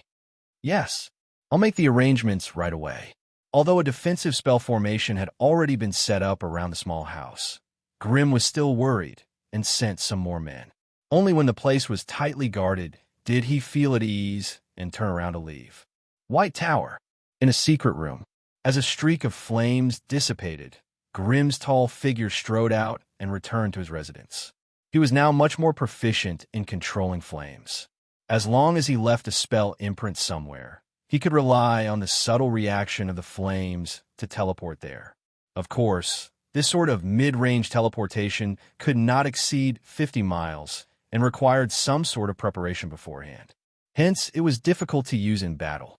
However, after advancing to rank 3, he could now use many tactics that he had thought of long ago, but could not execute due to his lack of strength. What Grimm wanted the most at the moment was to improve his mobility. As an elemental magus, only by acting as a cannon would he be able to display his strength. However, due to the lack of mobility spells, Grimm had to transform into a Balrog most of the time and act as a half-baked flame warrior. Now that he had advanced to rank 3, his fire spells had become more refined. Grimm and the AI chip had conducted a long period of deduction and planning, and finally came up with a feasible strengthening plan. Flamethrower. Flamethrower was an extremely simple application of fire spells. It could gather fire elemental particles and shoot them in a fan shape in a certain direction, creating an area of fire to kill. Now, Grimm had combined the flame molding ability of his blazing set to create a suit of fire armor for himself. The purpose of this armor was not for defense, but for mobility. It was like a small and intricate flamethrower. Under the power of Grimm's own fire elemental energy, it could shoot out high-temperature flames through the tiny holes, and then use the propulsion force of the flames to achieve rapid movement within a small area. However, Grimm had to slowly get used to this rapid increase in speed. Hence, Grimm had spent 2 to 3 hours a day to train his reflexes. In this secret room, Grimm had set up hundreds of wooden spikes in a disorderly manner. He then forced himself to activate the flamethrower and pass through them at high speed. Of course, for safety's sake, Grimm had also cast a few flame shields on himself. Unfortunately, in the first half a month, Grimm had successfully turned himself into a flaming cannonball. Every time he activated the flamethrower, he would turn into a flaming meteor, smashing through countless wooden spikes and sticking to the stone wall. If it wasn't for the flame shield protecting his body, he would have lost half his life here. This miserable life lasted for half a month before Grimm could barely control the speed of the flamethrower. However, when passing through the wooden spikes, the cooperation between him and the AI chip would always make some unexpected mistakes, and the result of every mistake was that the wooden spikes were unlucky. They were either burnt to a crisp by the high-temperature flames, or smashed into pieces by the flustered Grimm. Even after training for a long time, he still did not make much progress.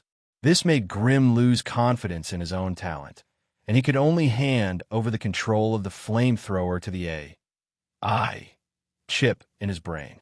Compared to the blurry motion perception of a human brain, the AI chip's control of the flamethrower was much more precise and agile.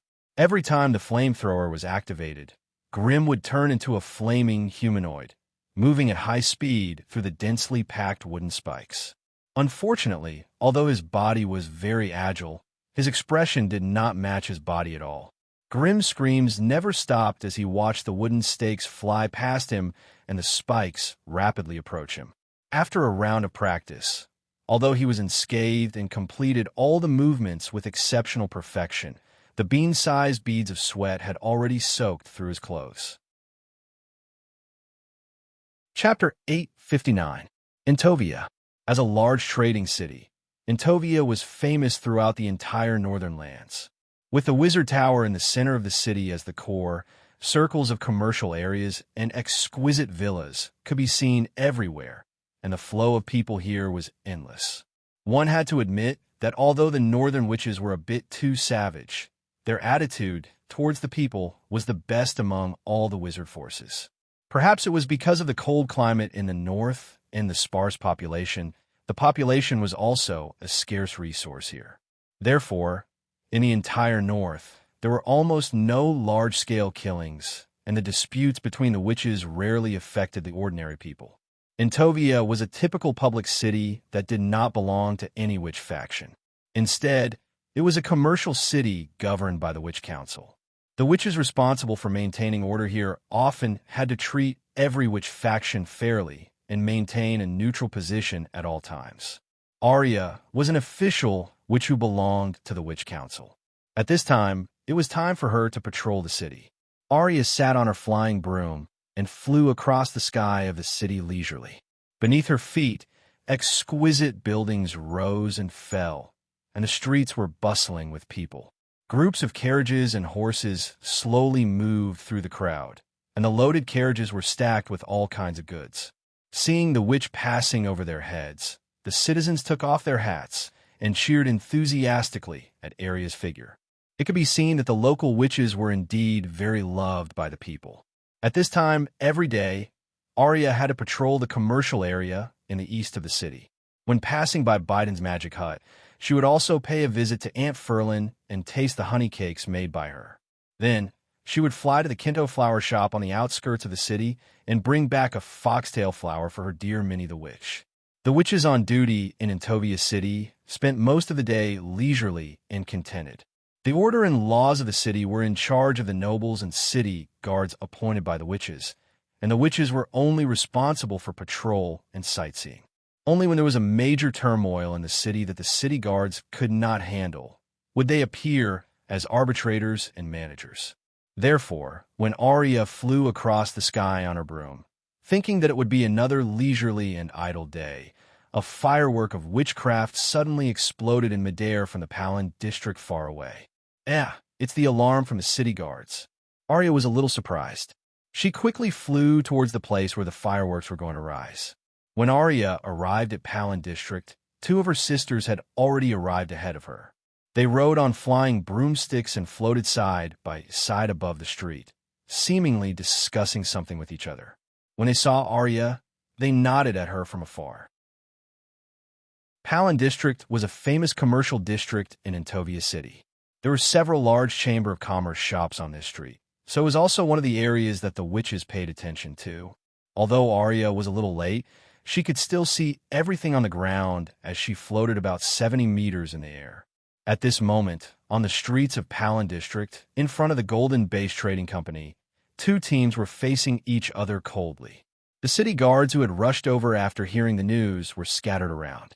Although they were all holding weapons in their hands, they did not dare to rashly intervene in the dispute between the two teams. There could only be one type of person that could make the Entovia city guards not dare to go forward to enforce the law: witches. As expected, even though Arya swept her gaze across the two opposing teams, she saw 7 to 8 people dressed in witch costumes. Through the emblem on their chests, Arya quickly figured out who they were. They were the Destiny Witches of Dragonbone Waste and the Chilly Winter Witches of Snowy Valley. As soon as she saw them, Arya's head buzzed, and she instantly felt a headache. Arya, look! One of the two witches who had arrived earlier flew in front of Arya. They're fighting here. Should we intervene or not? How should we intervene? Arya could not help but smile bitterly. The battle between them is approved by the Witch Council. All the witch factions are not allowed to intervene before the outcome is decided. This includes us. Then let them cause a ruckus here? This is Palin District, Go ahead and fight. Let them fight. Anyway, if they break anything, just let them pay for it. We just have to be careful not to let them accidentally hurt civilians. All right, it seems like that's the only way. The three witches muttered and quickly made up their minds.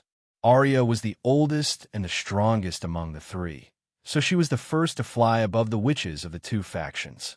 Seeing the arrival of the witches on duty, the city guards at the far end of the street let out a long sigh of relief. Although they were well-equipped, well-trained, and usually dealt with troublemakers without mercy. But when faced with a group of witches, this group of fearless city guards could not help but shrink back a little. The witches who were coldly confronting each other on the street raised their heads and looked at Arya, who was floating in the air. This isn't Tovia City. If there's any conflict between your two factions, please go out of the city to resolve it. Don't disturb the order here. Arya was also trying her best. They insulted our leader just now, and now they have to apologize to us in person. The leader of the Destiny Witches was the Berserk Witch Sophia, and behind her were two young Destiny Witches. The two young Destiny Witches looked unfamiliar, and it seemed that they had just advanced not long ago. Suddenly facing the challenge of another faction, they seemed very nervous, and the magic wands in their hands trembled slightly. Opposite them, there were four chilly winter witches, each with a sparkling and beautiful ice shield floating on the surface of their bodies. Their eyes were filled with a hidden ice storm as they sneered at the three Destiny Witches. Behind both sides, there were more than a dozen witch apprentices and dozens of witch guards. From the looks of it, it seemed that the two factions of witches had bumped into each other when they came to Palin District to purchase items, which led to the dispute and confrontation in front of them. Haha, if you want us to apologize, let's see if you have the strength. That's right. The revival of the Destiny Witches has been going on for nearly 100 years, but the entire faction is still small. This fully shows the incompetence of your leader. If I were you, I would have considered joining another faction long ago. With just these people, you dare to fight against us chilly winter witches? I'll teach you a lesson today. In the current situation, the chilly winter witches clearly had the upper hand, so they did not want to let go of this best opportunity and looked eager to try. Seeing that her persuasion was useless, Alicia could only shake her head helplessly, turn around, and fly above the outer city guards. Don't just watch. Quickly send someone to evacuate the nearby crowd. Then, a captain of the city guards said, "Don't worry about them. Let them resolve their conflicts. After the winner is decided, you can just ask the loser for compensation." Upon hearing that such an unlucky thing had fallen on his head, the captain's expression immediately turned ugly. No matter how weak the witches of the two factions were, their feet were higher than his head. To be honest, if it weren't for the restrictions of his duties, he would definitely not be willing to get involved in the battle between the witch factions. The witches were going to fight. The city guards immediately dispersed the pedestrians and citizens in the Palin Street to the periphery, leaving a wide battlefield for the witches of the two factions. Everyone held their breath, found cover, and silently watched the battle that was about to break out. Even Alicia and the other two witches on duty flew to the sky and monitored the battle from above. Admit defeat, Sophia. The chilly winter witch, who was the leader, stood up. You Destiny Witches are not good at fighting. It's better to admit defeat early. As long as you go to our family's prison for 10 days to half a month, you can still return to the Dragonbone Wilderness when this war is over. Otherwise, she did not finish the rest of her words, but the meaning of the threat was already expressed. You're too early to be proud. Sophia waved the thick, long, and heavy wooden stick in her hand. The wooden stick smashed the hard blue stone and sank deep into the stone slab. Let the dogs bite them. Following Sophia's shout, she and the two witches behind her threw out glowing elemental crystal cores at the same time. When the elemental crystal cores flew in the air, they had already absorbed extremely rich earth elements from the surroundings. Then, in a dazzling yellow halo, they turned into 3 huge stone puppets that could support the sky. 3 high-level grade, 1 stone puppets. Each of these stone puppets was 4 meters tall, and their entire bodies were made up of huge pieces of rock.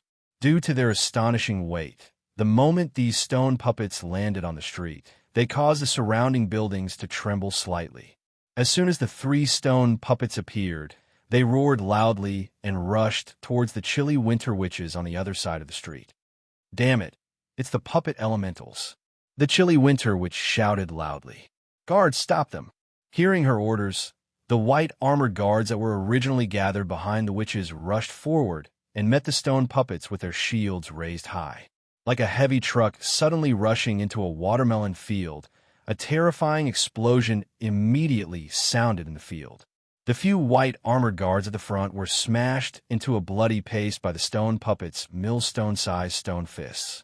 Their entire bodies exploded into a pool of meat paste. More guards were smashed by the stone puppets' fists, and as they spat out blood, they turned into birds that filled the sky. Chapter 860. However, just as the stone puppets were wreaking havoc in the group of white armor guards, the winter witches' attack arrived. Ice spears and snow arrows hit the stone puppets' earth and yellow stone bodies, immediately staining their bodies with a layer of crystal-clear frost. As a result, their movements became sluggish and stiff. With the help of the winter witches' witchcraft, the white armor guards finally stabilized their footing. While surrounding the stone puppets and provoking them to attack, they sent out strong men to use heavy weapons such as warhammers and flails to smash the stone puppets' 2 stone legs. Debris flew and rocks collapsed. For a time, the field was filled with dull collisions. "Nasi, you and Hua Man will hold off the stone puppets first. Aina and I will deal with Sophia and the others first," the leader of the winter witches shouted, but before she could finish her words, she suddenly froze. Her eyes widened as she looked at the 3 witches of destiny on the other side of the street. They took out strange metal amulets from their arms, and then shook their hands to release 3 tall and mighty metal magical machines. "Be careful. Quickly cast a shield." Unfortunately, before her words could reach the ears of the other winter witches, a storm of metal bullets poured over from the opposite side. Among them, there were some scorching rays mixed in. The white armored guards surrounding the stone golem were immediately struck by the terrifying metal bullets and fell to the ground one after another. Although they were wearing leather armor, as long as they were grazed by the metal bullets, a bloody mist would splatter. If they were hit by a bullet, a huge radial bloody hole was enough to bring down a white armor guard. Under the frenzied shooting of the 3 magic archers, most of the white armor guards fell instantly, almost all of them with penetrating wounds of broken limbs and broken bodies. After penetrating the battlefield, the metal pellets did not stop. They whistled and flew toward the dumbfounded winter witches. Crackling sounds rang out like exploding beans. The ice shields on the surface of the 4 winter witches were shaken, and even the street wall behind them was hit, turning into a sieve with holes everywhere. "Damn it, they actually brought metal puppets out. Quick, quick!" summoned the snow beast. As the austere witch who was the best at fighting, it was impossible for her to be defeated so easily. Once the 4 winter witches resisted the initial attack, they also took out their signature skills. A winter witch lagged behind, frantically summoning snow monsters. As she hurriedly chanted an incantation, a large ball of ice and snow quickly formed, and many strange ice and snow monsters pounced out of it while howling. There was an ice beast whose entire body was made of transparent ice crystals, a snowy plains wolf whose entire body was covered in ice shards, a snow giant with 2 heads and 4 arms, and an ice monster that was made of pure ice chi. These monsters roared and pounced out of the ice and snow, valiantly attacking the stone golems in front of them. There were also 2 winter witches who joined forces to put up an ice shield to block the dense rain of metal bullets and energy rays for themselves and their companions.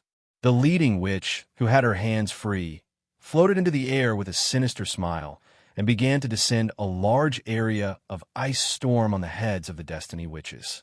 As for the witch apprentices brought by both sides, they also joined the battlefield. However, with their strength, they were not enough to participate in the battle of official witches. Instead, They used their abilities to protect themselves and barely survived in the corner of the battlefield.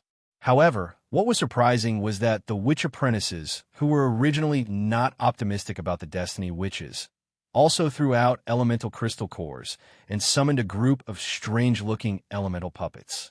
Among them, there were huge rock pythons that were good at attacking, high fire elementals that could act as firepower turrets, and wind elementals that could fly with amazing speed. These elemental puppets were only at the quasi-wizard level.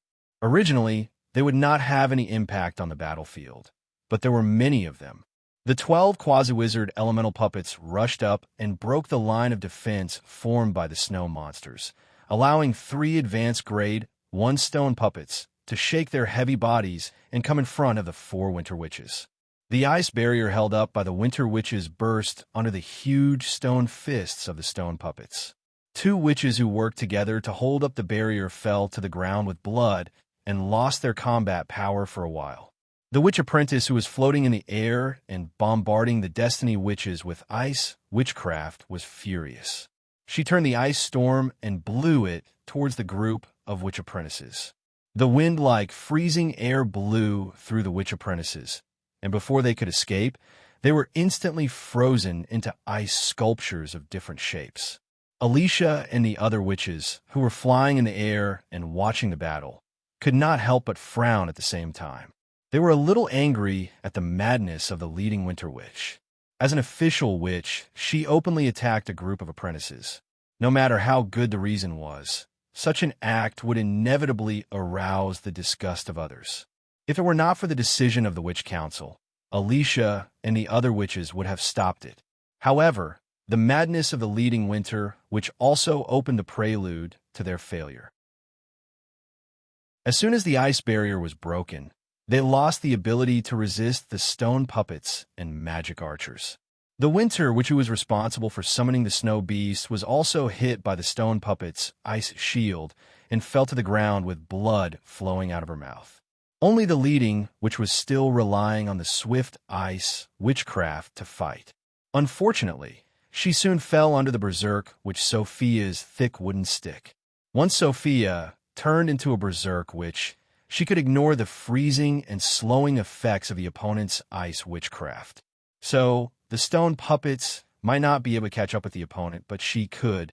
After defeating the leader of the chilly winter witches, Sophia led the other 2 Destiny Witches to quickly rescue the trapped witch apprentices. Fortunately, this group of witch apprentices had not been frozen for long. So, except for 2 of the weaker ones who were frozen to death, the rest were rescued. Seeing that there were casualties among the witch apprentices, she brought out Sophia's single eye with a black eye mask burst out with a fierce light. When she came to the leading witch apprentice who was vomiting blood on the ground, the other party was still staring at her fiercely. Sophia, you're ruthless this time. You even brought out the puppet amulet and the elemental summoning crystal core.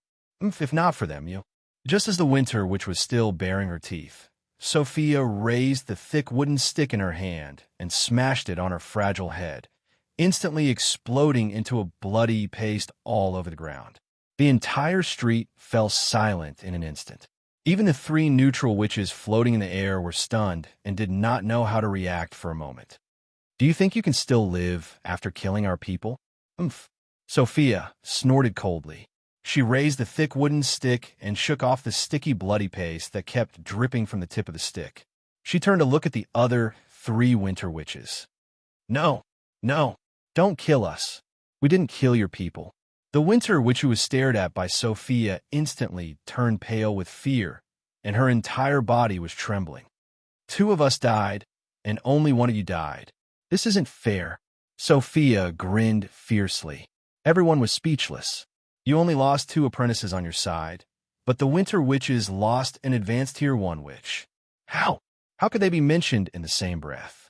But under Sophia's fierce gaze, none of the winter witches dared to argue with her. Compensate. We are willing to compensate, the 3 winter witches hurriedly explained. You should keep your magic crystals for yourselves. Now that one more person has died on my side, it's not fair, so another one must die on your side. Tell me, who do you choose to die? As soon as Sophia's sinister voice entered their ears, All the winter witches and apprentices could not help but shiver, and their faces turned pale at the same time. They looked at each other, and the 3 witches and 12 apprentices were speechless for a moment. Since you don't want to choose, let me choose for you. Sophia raised the thick wooden stick again without hesitation. I choose her. The one with the highest status among the remaining 3 winter witches saw Sophia staring at her fiercely and hurriedly pointed out a female apprentice. The chosen female apprentice was instantly horrified, and she jumped up with a scream, intending to escape. Thump, thump, thump. A dense barrage of bullets swept past, and the female acolyte was smashed into pieces. Her broken body and sticky flesh and blood dyed the surrounding acolytes in a blood-red people. Many of the witch apprentices screamed in unison, and some even blacked out and fainted on the ground. Capture them all and bring them back to the wizard's pagoda. Kill anyone who resists. Sophia slammed the thick wooden stick heavily, and the Destiny witch apprentices rushed forward and tied up the members of the other party, including the 3 witches. As for the white armor guards, no matter how they wailed for help, no one dared to reach out to help them.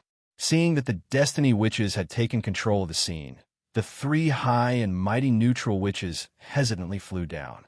Today's battle had clearly crossed the line, but Arya and the other 2 looked at each other, and none of them dared to step forward to correct Sophia's mistake.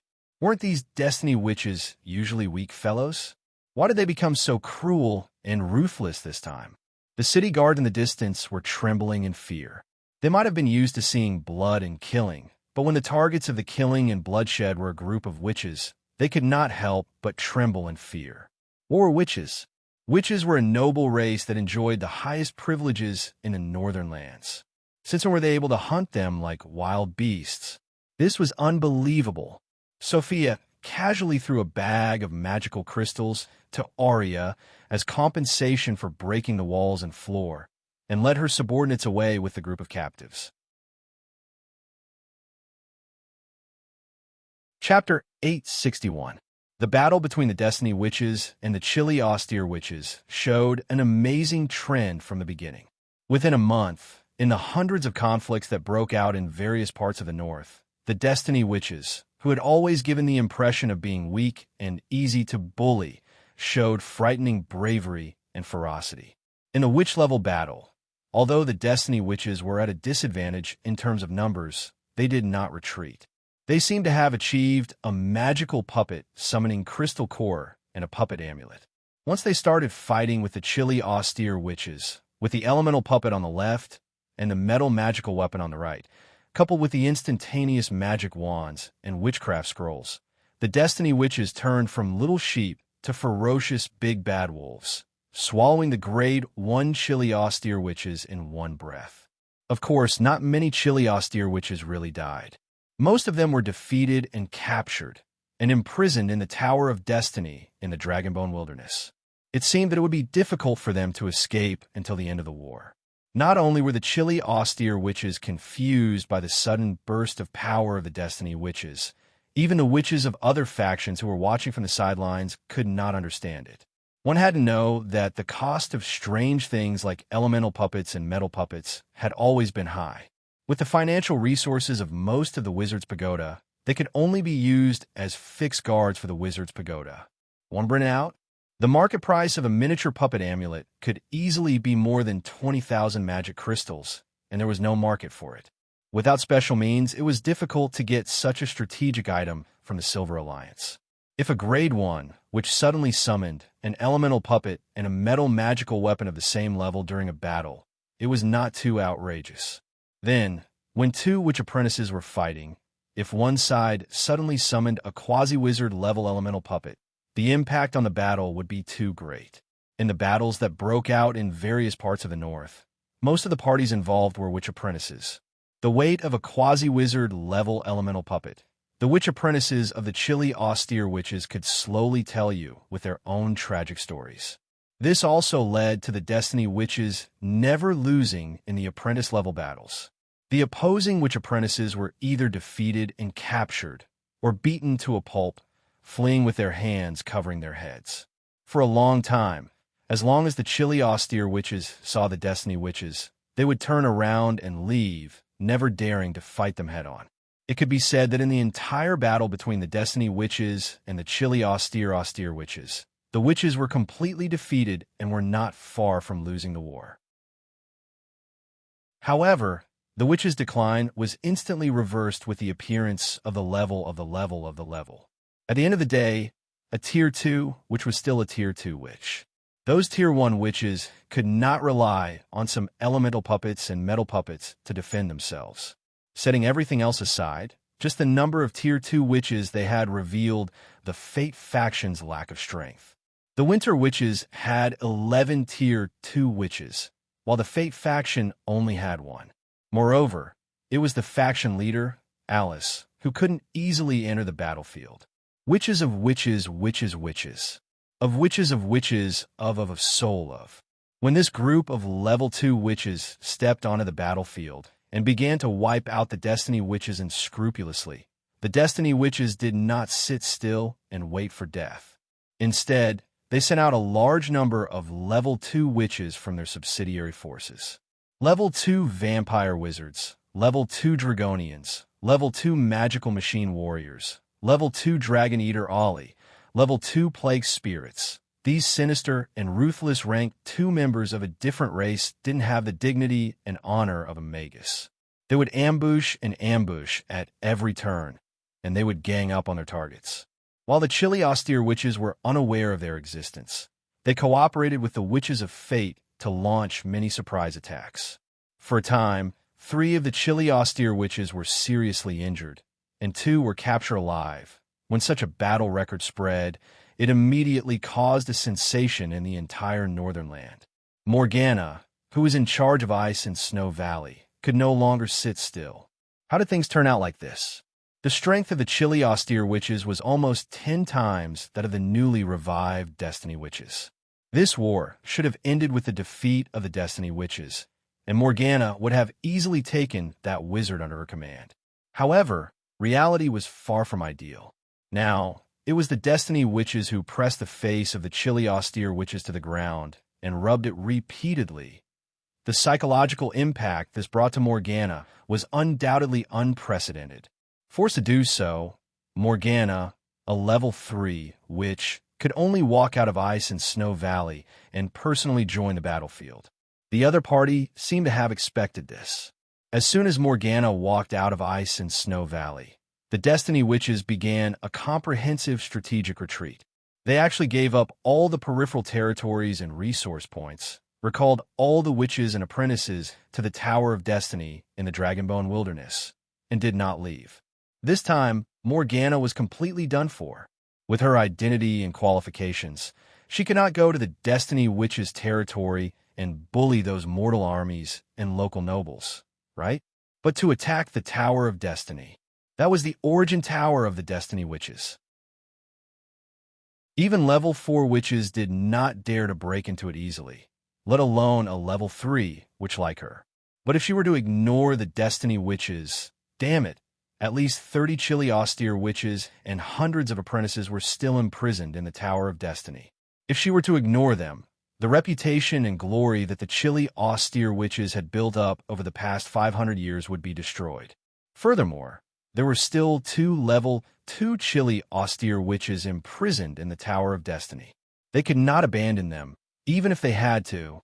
For a moment, this farcical dispute fell into a situation where it could not be continued. After advancing to level 3, Grimm was surprised to find that the sorcerer world that he was familiar with had suddenly become unfamiliar. It was as if he had inadvertently opened a door, and the world behind the door gave him a completely different feeling. Level 3 could be considered to have crossed the threshold of a high-level sorcerer. That was a completely different world from level 2. While Grimm was sitting alone in a secret room, silently pondering the new wizard spell he had just analyzed, a strange blue light hit the defense system of the wizard's pagoda, startling him. As a small opening appeared in the defense system of the wizard's pagoda, the blue light flew directly to Grimm and turned into a strange invitation letter. The invitation letter was completely made of blue elemental particles. When it floated in front of Grimm, lines of words magically appeared on it. The message was simple. It was an invitation for Grimm to join a wizard organization called Wind of Freedom. The rights and obligations attached to it were extremely simple.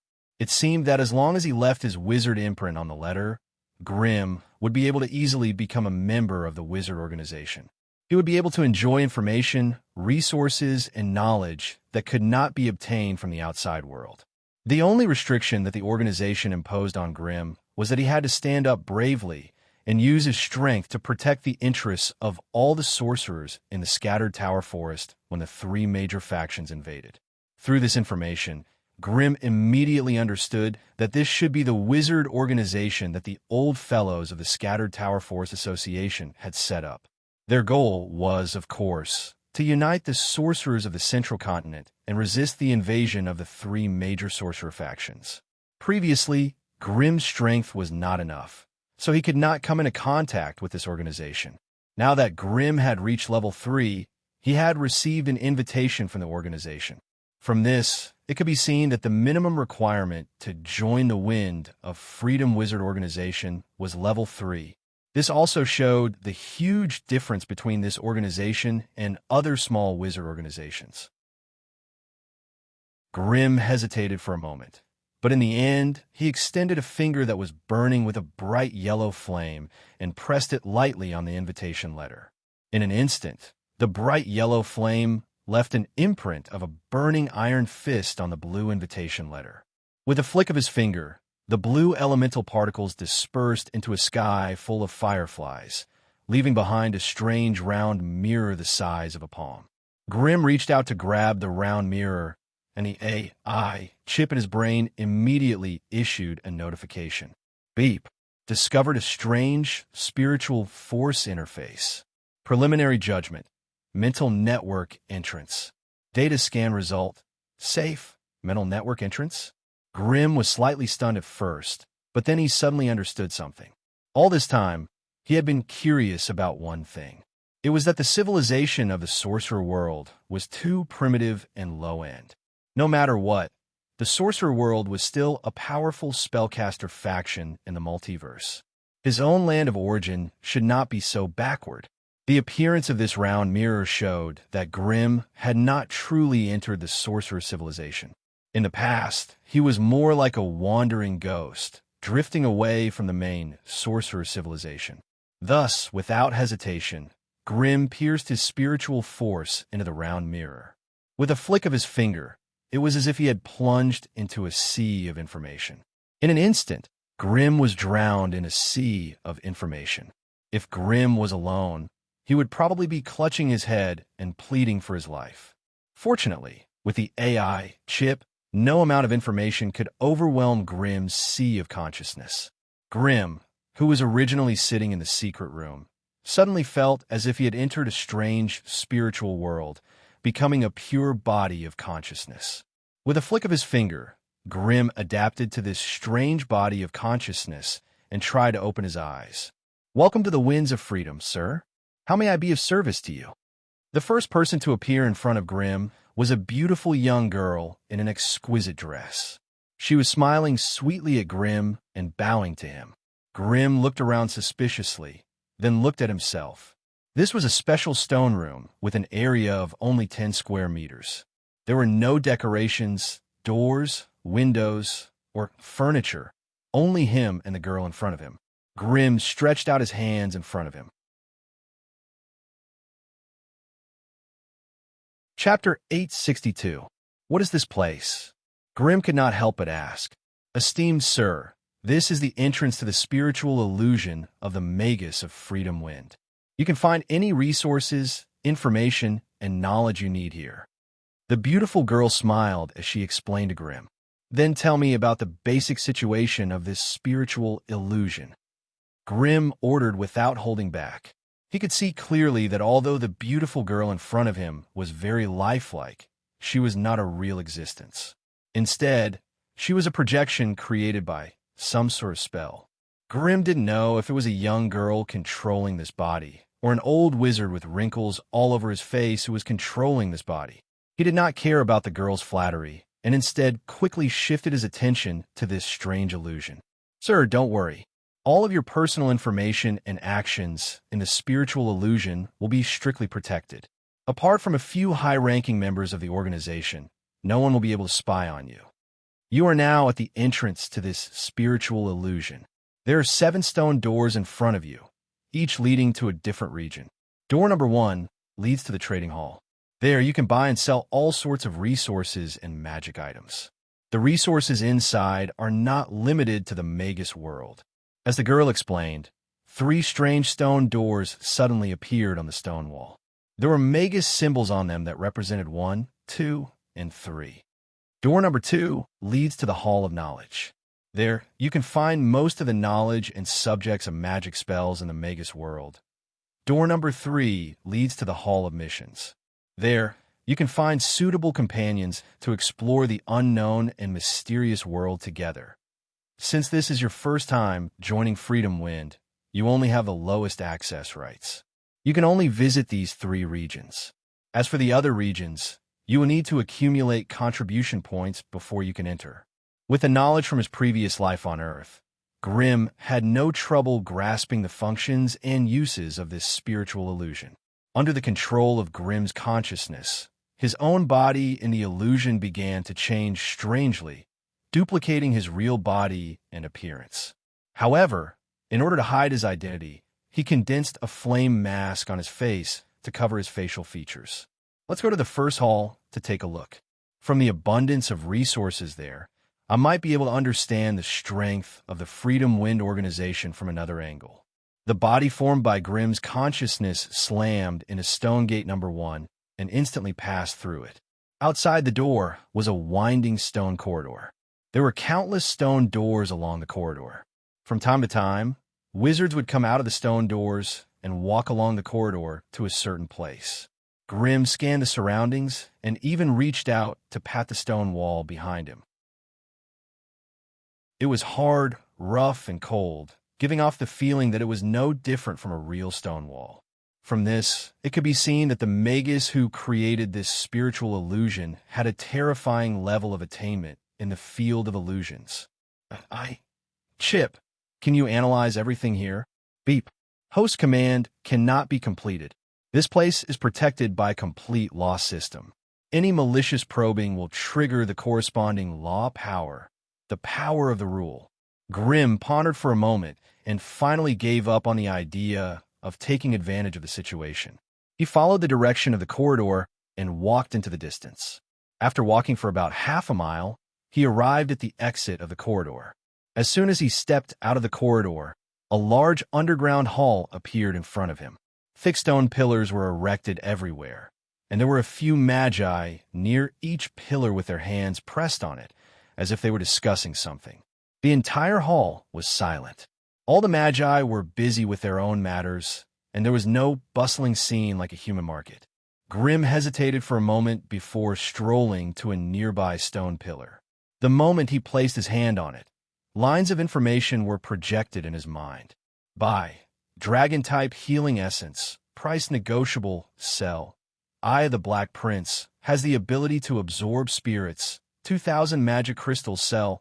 Immortal Wisdom Stone Tablet. Damaged. 17,000 magic crystals. Sell. Azure Magic Thread. Superior quality. 9,000 magic crystals. Buy. Immortal Souls. Rank 3. Price negotiable. Exchange. 100 grams of dragon scale flowers. 300 kilograms of bloodstone. Sell. 50 grams of elemental or 1,500,000 magic crystals. Rows and rows of information flashed through Grimm's mind. He had never even heard of most of the names of the items, let alone their effects and value. Compared to the goblin shops that Cabby had opened, the items and resources here were truly suitable for high-ranked magi. Grimm did a simple search and even found the name Flame Essence in the list of items. Buy. 5 flame essences can be exchanged with chaos gems or magic crystals, or chaos gems. While Grimm was puzzled, the AI Chip had already retrieved the information on the chaos gems. Chaos gems were magic gems that could only be found in the void and contained a trace of chaos energy. If used on an item, there was a certain chance of changing the magic properties of the item. Of course, there was a higher chance of the item being destroyed. It was a strange item with a strange use. Grimm did indeed have some flame essences, but there were only 3 left, which was not enough to satisfy the basic requirements of this message. Moreover, these chaos gems had no effect on Grimm. Hence, Grimm gave up on this transaction after a simple scan. Grimm pondered for a moment. In this period of time, the Goblin Plane and Lance Plane had been steadily providing large amounts of resources to the Crimson family, and had already become the stepping stones for the Crimson family's rise. What the Crimson family lacked the most was not magic crystals, but a special alloy called Kalos. This metal was called Kalos alloy, and it was currently the only alloy suitable for creating spatial furnaces and magic furnaces.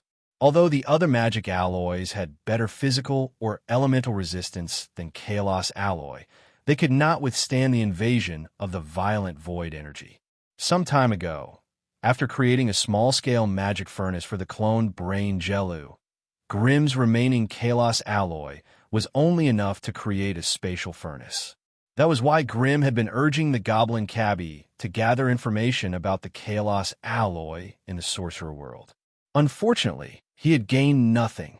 In the past, Grimm had blamed Cabbie for not putting enough effort into his work. But now, it seemed that it was not the gnome's fault.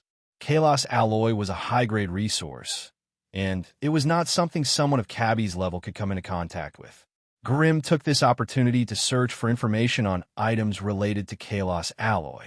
As expected, 3 transaction messages appeared in front of him. Buying 1,000 kilograms of Kalos alloy, price negotiable, exchange. 300 tons of Kalos, or for 1 frost substance, exchange. 3,000 kilograms of Kalos alloy for 1 lich's phylactery. Grimm's facial muscles twitched slightly as he looked at the 3 messages that appeared in front of him. The first message was the same as his own, also asking for Kalos alloy. He could ignore it. As for the remaining 2, it was obvious that they had a Kalos or in their hands, but the items they wanted to exchange made Grimm's scalp go numb. Frost substance. Any item that had the word substance attached to it would instantly increase in price by 100-fold. Substance was actually a physical manifestation of the power of laws. In the plane world, laws were undoubtedly the most powerful force. However, this force could not be seen or touched, and there was no way to study it. One could only rely on one's mastery of magic to slowly comprehend it. And in some special circumstances or situations, the power of natural laws could combine with certain substances in the plane of existence, creating precious origin substance items. The frost substance mentioned in the second transaction message was definitely a mysterious substance that appeared after the laws of the plane had condensed and manifested the law of ice. For those magi who were eager to comprehend the law of ice, if they could obtain the frost substance, it would undoubtedly allow them to advance further. However, this frost substance was definitely a genuine rank 4 item. With Grimm's status as a rank 3 magus, it was impossible for him to come into contact with it. As for the lich's phylactery in the third transaction message, it was also a rank 4 item. Possessing a lich's phylactery was equivalent to controlling a rank 4 lich that obeyed orders. From this, one could imagine the price of Kalos alloy. Grimm sighed and gave up on the idea of purchasing Kalos alloy here. It seemed that if he wanted to obtain a large amount of Kalos alloy, he would have to go to other planes to search for the corresponding or veins. Once he controlled a Kalos or vein, the large amount of metal resources in the Goblin Plane would be able to flourish in an instant. Only by possessing a large amount of Kalos alloy and building a large enough number of magic furnace could he turn the Sky Patrol ship, Goblin Puppet Dragon, Space Ripper, Thunder God Titan, and other metal creations on the blueprints into reality. Before that, Grimm could only fantasize about the power of these metal creations in his mind. After understanding the functions of the transaction hall, Grimm patted his body lightly, cutting off the long-distance connection between his consciousness and this body. In the next second, Grimm opened his eyes, his consciousness once again returning to the secret room in the blazing flame monarch's wizard's pagoda. Grimm closed his eyes and sensed for a moment, but did not find anything amiss. The AI chip's self-examination also confirmed this point. It seemed that the mental illusion was an important place for high-level magi to gather and interact. For the Freedom Wind organization to be able to gather so many high-level magi together, it was evident that they had a powerful background and a deep background. Who knew how many rank 4 monsters were silently standing behind the Freedom Wind organization? Chapter 863. Similar to the Trading Hall, the Hall of Knowledge behind Gate 2 and the Hall of Missions behind Gate 3 were also filled with high-ranked magi from all over the scattered towers. Some of them had concealed their figures and appearances, while others had revealed their true faces. After a quick inspection, Grimm discovered that most of the people in the illusion were rank 2 magi. He could not help but feel puzzled. After asking the female guide, Grimm found out that the minimum requirement to join Freedom Wind was not rank 3, but rank 2. As for why Grimm had only received the invitation after reaching rank 3, it was likely that some people within the organization had tried to stop him. This also meant that someone had used their authority and resources to block Grimm from joining Freedom Wind when he was at rank 2. Only when Grimm reached rank 3 did the other party no longer have the authority to do so, which was why the scene from before had occurred. In truth, before entering Freedom Wind, Grimm had been a little complacent. He had felt that the influence and resources he controlled were not any weaker than those of the same rank. However, this bit of complacency was smashed to smithereens in the Trading Hall and the Hall of Knowledge.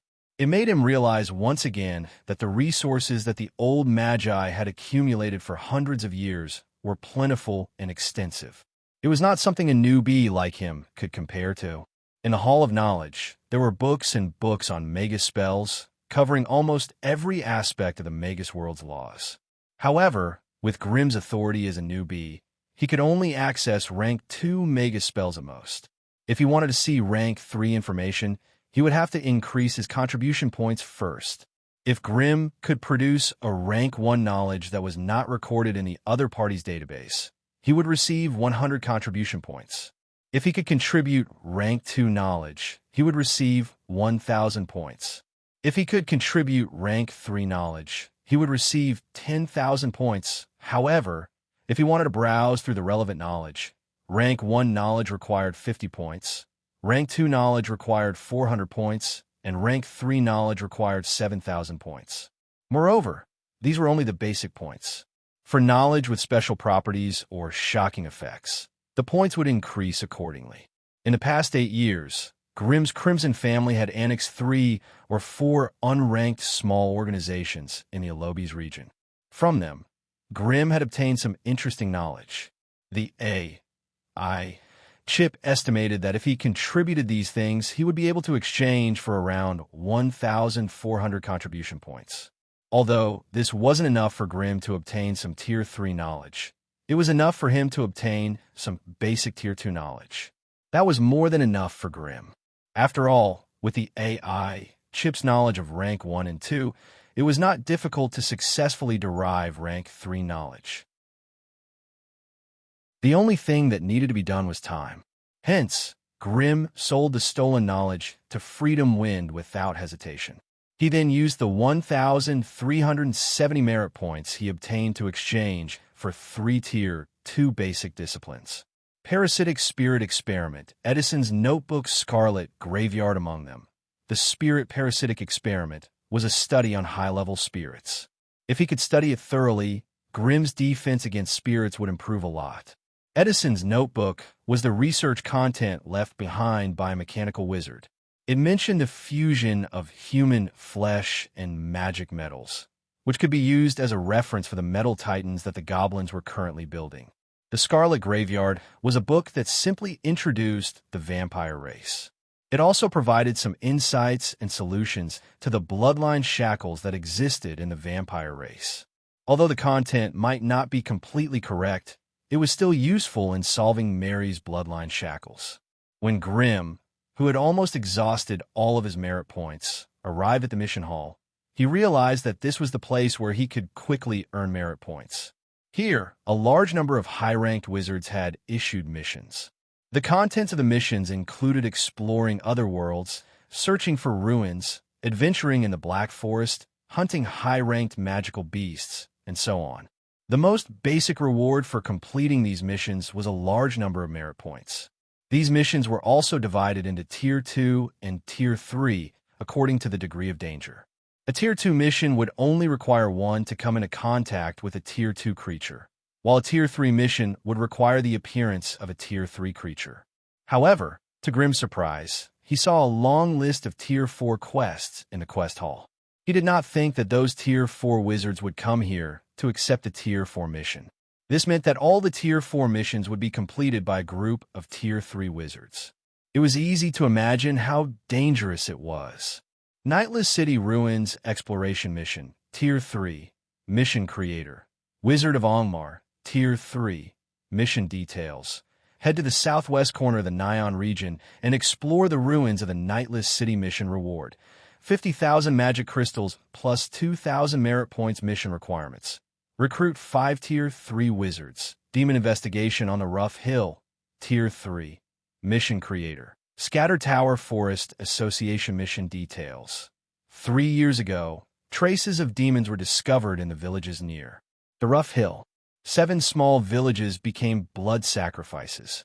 A Tier 2 wizard of the association, Kurtur, went to investigate and discovered traces of a Tier 3 demon. The demon disappeared during the investigation. Mission Reward: 70,000 magic crystals plus 3,000 merit points. All rewards will be doubled for the discovery of a demon lair. Mission Requirements: a certain number of Tier 2 wizards and above. Among the many quests, Grimm accidentally saw a familiar name. Dragon Hunting Mission, Tier 3. Mission Creator, Wizard Sanazar, Tier 3. Mission Details: discover a green dragon lair in a secondary plane. 2 adult green dragons, Tier 3. 1 male and 1 female. The female dragon is in labor. Recruit fellow wizards to hunt them down. Mission Reward: 20,000 magic crystals plus 800 merit points. The dragon's carcass belongs to the mission creator. Participants will split the dragon's treasure according to their contribution. Mission Requirements: 2 Tier 3 wizards. Seeing this mission, Grimm couldn't help but smile. It seemed like his old friend, Lady Sanazar, had not been idle all these years. She had been frantically increasing her strength. Her Venom Wyvern bloodline was similar to Olivia's devouring dragon physique. They both liked to devour dragons of the same rank to improve themselves. However, Olivia did not reject any of them. She could devour any dragon, while Sanazar obviously preferred acid dragons. As for the secondary plane mentioned in Sanazar's mission, Grimm suspected that it was the Plane of Nights that he had helped the Salubo family conquer. According to his understanding, there was a large group of green dragons in that plane. After the Magi occupied the Plane of Nights, the green dragons would most likely be forced to leave the plane. It was very possible that 1 or 2 green dragons were hiding there and giving birth. After all, there was a huge risk for a female green dragon who was in labor to pass through a spatial crack. However, it was hard to understand why Sanazar would abandon her companions in the family and recruit Magi from the outside world. After a brief understanding of the characteristics of this mental illusion, Grimm retreated from it and kept the round mirror properly. The round mirror was the tool he used to connect to the mental illusion plane. The best place to enter the mental illusion plane was his personal wizard's pagoda. Only in his wizard's pagoda could the round mirror receive an endless supply of magical energy, supporting Grimm's consciousness in the mental illusion plane. If Grimm chose to enter the mental illusion plane in the wild, his safety would be a big problem. On the other hand, he would have to expend a lot of elements. As for the mental illusion plane in another world, without the support of the information exchange tower, it was impossible to connect to the mental illusion plane. Grimm would not indulge in such a magical tool. At the end of the day, the wind of freedom only used the sharing of knowledge, resources, and information to unite high-level magi. As for how well it could control it, it would depend on the methods and organization of the level 4 magi behind it. In the sealed room, at a fixed time every day, Grimm would come here to visit an old friend. In the hall of the sealed room, the level 3 vampire Hennis Vic was trapped in a giant floating light spell formation. He could not move at all. A silver tube, as thick as a finger, was pierced into his chest. Drops of sticky, dark purple blood flowed out of the tube. Below the light spell formation, there was a clay pot the size of a human head that contained the blood of the old vampire. It looked like it was about to overflow. Grimm waved his hand and took the clay pot into his hand. He closed the lid and quickly drew a sealing rune on it before carefully putting it into his storage ring. Grimm waved his hand and took the jar into his hand. He closed the lid and quickly drew a sealing rune on it before carefully putting it into his storage ring. Grimm did not leave after doing all this. He took out a blood-red crystal and waved it at the old vampire. After doing all this, Grimm did not leave. Instead, he took out a blood-red crystal and waved it at the old vampire. "Lord Hennis, it's time for you to eat again." Hennis grunted, not even bothering to open his eyes. He did not want to look at the blood crystal. He had been trapped in the Flame Monarch's Wizard's Pagoda for more than a decade. This blood crystal was the only reason he was still alive. But how could such a painful life be any better than death? He did not think that the reason why the wizard had not killed him was because of something. It was most likely because of that wretched B*Tsich. The only reason he was still alive was because the wizard had left Mary as food. When Mary had accumulated enough blood energy and reached the peak of level 2, that would be the end of his life. That was how Lester had died, and Mary had reached level 2. His death would be even more tragic, and he would become a sacrifice for Mary's advancement to level 3. When he thought of such an ending, Hennis wanted to end his life immediately. Vic couldn't wait to end his own life. He wouldn't give the enemy a chance to use his corpse as a pillow. Unfortunately, his weak body could not resist the powerful sealing power of the Wizard's Pagoda. Chapter 864. As expected, the old vampire's silence was met with Grimm's cruel revenge. Bright yellow flames ignited in Grimm's right hand that held the blood crystal. The crystal formed by the dragon's blood slowly disintegrated into a dark red blood mist. As the bright yellow flames heated up the blood mist, the temperature of the blood mist rose as well. It gathered in front of Grimm and became a boiling ball of blood. When the temperature reached the limit that the dragon's blood could withstand, Grimm smiled and pushed it forward. The ball of blood floated into the light formation and touched the old vampire's body. After more than a month of blood loss, the old vampire's life force was exhausted and he was on the verge of death.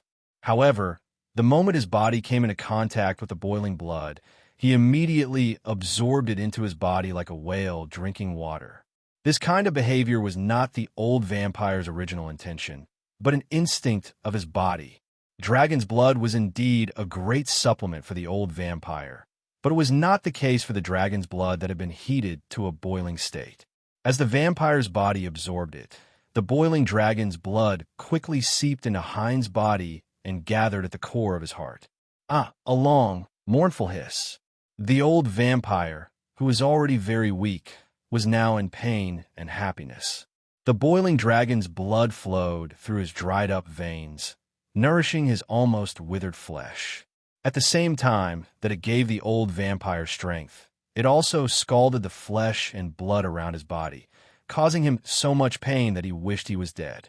The old vampire struggled with all his might. The gray bat wings that were curled up on his back suddenly expanded to their limits. He only managed to resist the magic chains that bound him for 3 seconds before he was broken into countless pieces. Red spots began to appear on the old vampire's fair body, which then ignited into countless small flames. Heinz raised his head and opened his mouth, wanting to let out a heart-wrenching scream. Instead, he spat out a dark red magic flame with a pungent smell of meat. After a long time, the old vampire, who had endured the torture of boiling blood, groaned in pain. His body was like a reed in the cold wind, trembling and shrinking. With his previously weak body, anyone else would have died a long time ago after suffering such torture. Even so, the vampires were worthy of being members of the Longevity clan. Although the surging dragon blood brought him extreme pain, it was also rapidly healing up the wounds on his body. It didn't take long for Hein's body to recover to its peak state. However, his spirit had suffered from the torment of the ups and downs, and was already so low that he only had the strength to pant. After doing all this, Grimm carefully inspected the ceiling spell formation. After making sure that there were no flaws, he turned around and left the sealing room. Meanwhile, two demonic mechanical warriors stood on either side of the sealed room, guarding the place in a battle formation. Continue to guard this place. Without my order, no one is allowed to enter. After giving some simple instructions, Grimm turned into a ball of flames and disappeared on the spot.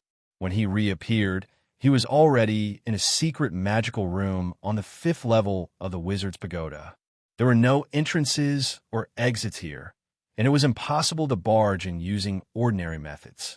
Even if Grimm wanted to enter, he would have to use the wizard imprint he had left in advance to do so. Inside was a large biological laboratory. Glassware of various sizes and protective light barriers could be seen everywhere. There were either monster organs, irregular flesh and blood tissues, biological specimens, or some other strange things that cannot be explained clearly. Walking through it, it gave people a strange feeling that their hair was standing on end. In a corner of the laboratory, a specially made blood coffin was silently placed there. The blood coffin was carved out a large piece of blood crystal. The side walls of the coffin were full of intricate patterns, and they lit up as the blood energy within the coffin rippled. Grimm stepped forward and pushed open the lid of the coffin. He immediately frowned at the pungent smell of blood. He held his breath, took out the clay pot, opened the seal, and poured the blood inside into the coffin. The blood in the blood coffin was about to overflow with the addition of the blood this time. Grimm nodded in satisfaction. The blood coffin, specially prepared for Mary's advancement, was ready, and the ritual for her advancement in the sealed chamber was also ready. Now all he had to do was wait for Mary to raise her strength to the peak of level 2. After pushing the lid of the coffin and sealing the blood energy within, Grimm was not in a hurry to leave. Instead, he strolled to another corner of the laboratory. Here, within a large magical barrier, a unicorn with an otherworldly style was lying on the floor. On its last breath, the color of life slowly fading from its eyes. On its bulging abdomen, a fist-sized lump of flesh was moving quickly, finally stopping where its heart was. Following that, Grimm could faintly hear the sounds of chewing and devouring. The wait was long and boring, but Grimm did not show any signs of impatience. 10 hours later, with a dull thud, a palm-sized beast burst out of the unicorn's body and landed on the floor. From its appearance, it looked like a small-sized mastiff. It was hairless, and its body was covered in the viscous blood and torn flesh and organs from the unicorn's body. It only had 2 thick hind limbs and no forelimbs. Half of its head was bare and fleshy, and just its bloody mouth alone took up half of it.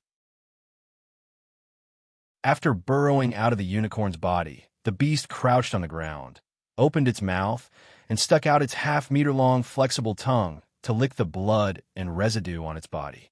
A cluster of milky white flames suddenly ignited on the unicorn's skin, burning the remaining parts of its body and fur into a pile of charcoal, leaving only a sparkling and translucent horn on the ground. The beast suddenly saw Grimm through the barrier of light and immediately pounced on him. Its thin body crashed into the barrier of light with a clang, and it tumbled to the ground.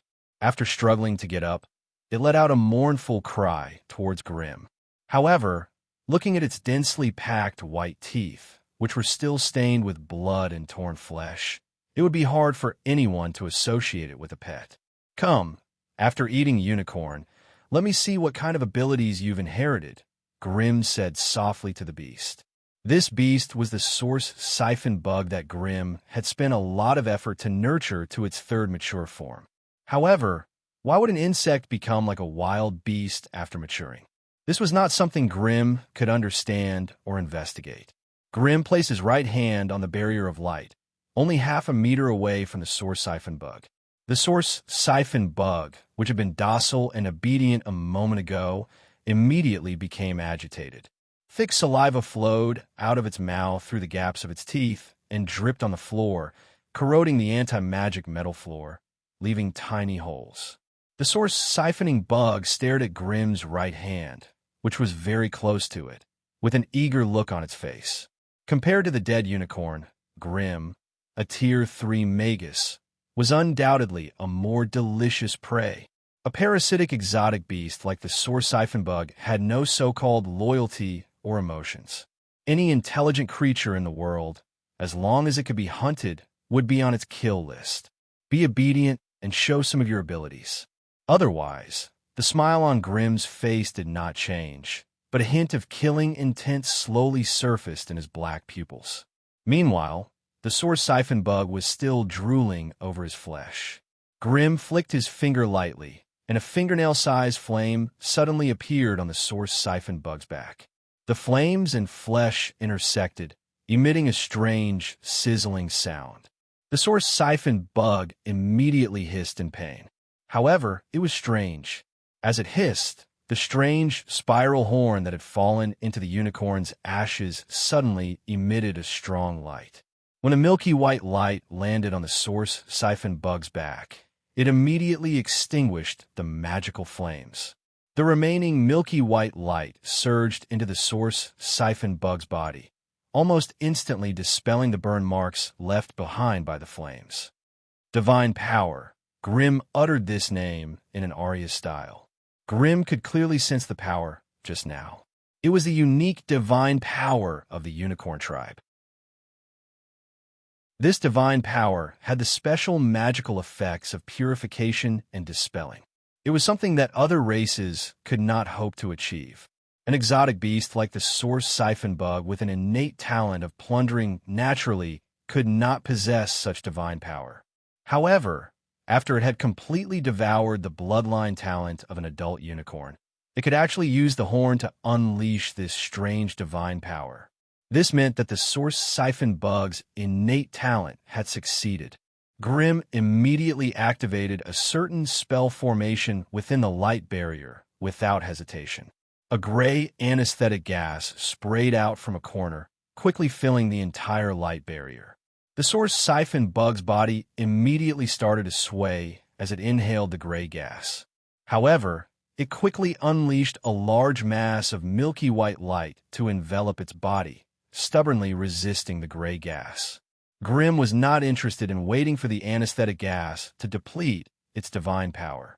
He raised his hand lightly, and a few scarlet scorching rays penetrated the light barrier, drilling a few bloody holes on the source siphon bug's body. With such an opening, the gray gas immediately swarmed in, seeping into the source siphon bug's body. The source siphon bug swayed a few times and finally collapsed to the ground. Although it had stolen the unicorn's powerful innate talent, it was limited by its own biological structure. It still lacked sufficient magical energy to support it, and it did not have the powerful magic-resistant skin of a unicorn. Hence, it could not even withstand a grade 1 scorching ray, and the source siphon bug fainted. Half an hour later, the source siphon bug was placed on a cold dissection table. Chapter 865. White Tower. Even though it was snowing outside, it was always as warm as spring, and the scenery was pleasant. Little Goblin Loca pushed open the door to the secret chamber and stumbled out. The damned advancement ritual had drained almost 70% of his life force, and he barely managed to advance. His skyrocketing mental energy fluctuated uncontrollably, slowly returning to his consciousness according to the meditation technique he had just established. This oscillation would last for half a year, and it would only stop when little Loca had completely stabilized his mental origin.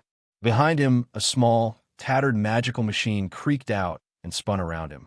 Then, with a dazzling sound of distortion, it turned into a small spider puppet beast. There was a suitable seat for little Loka on the oval-shaped metal platform.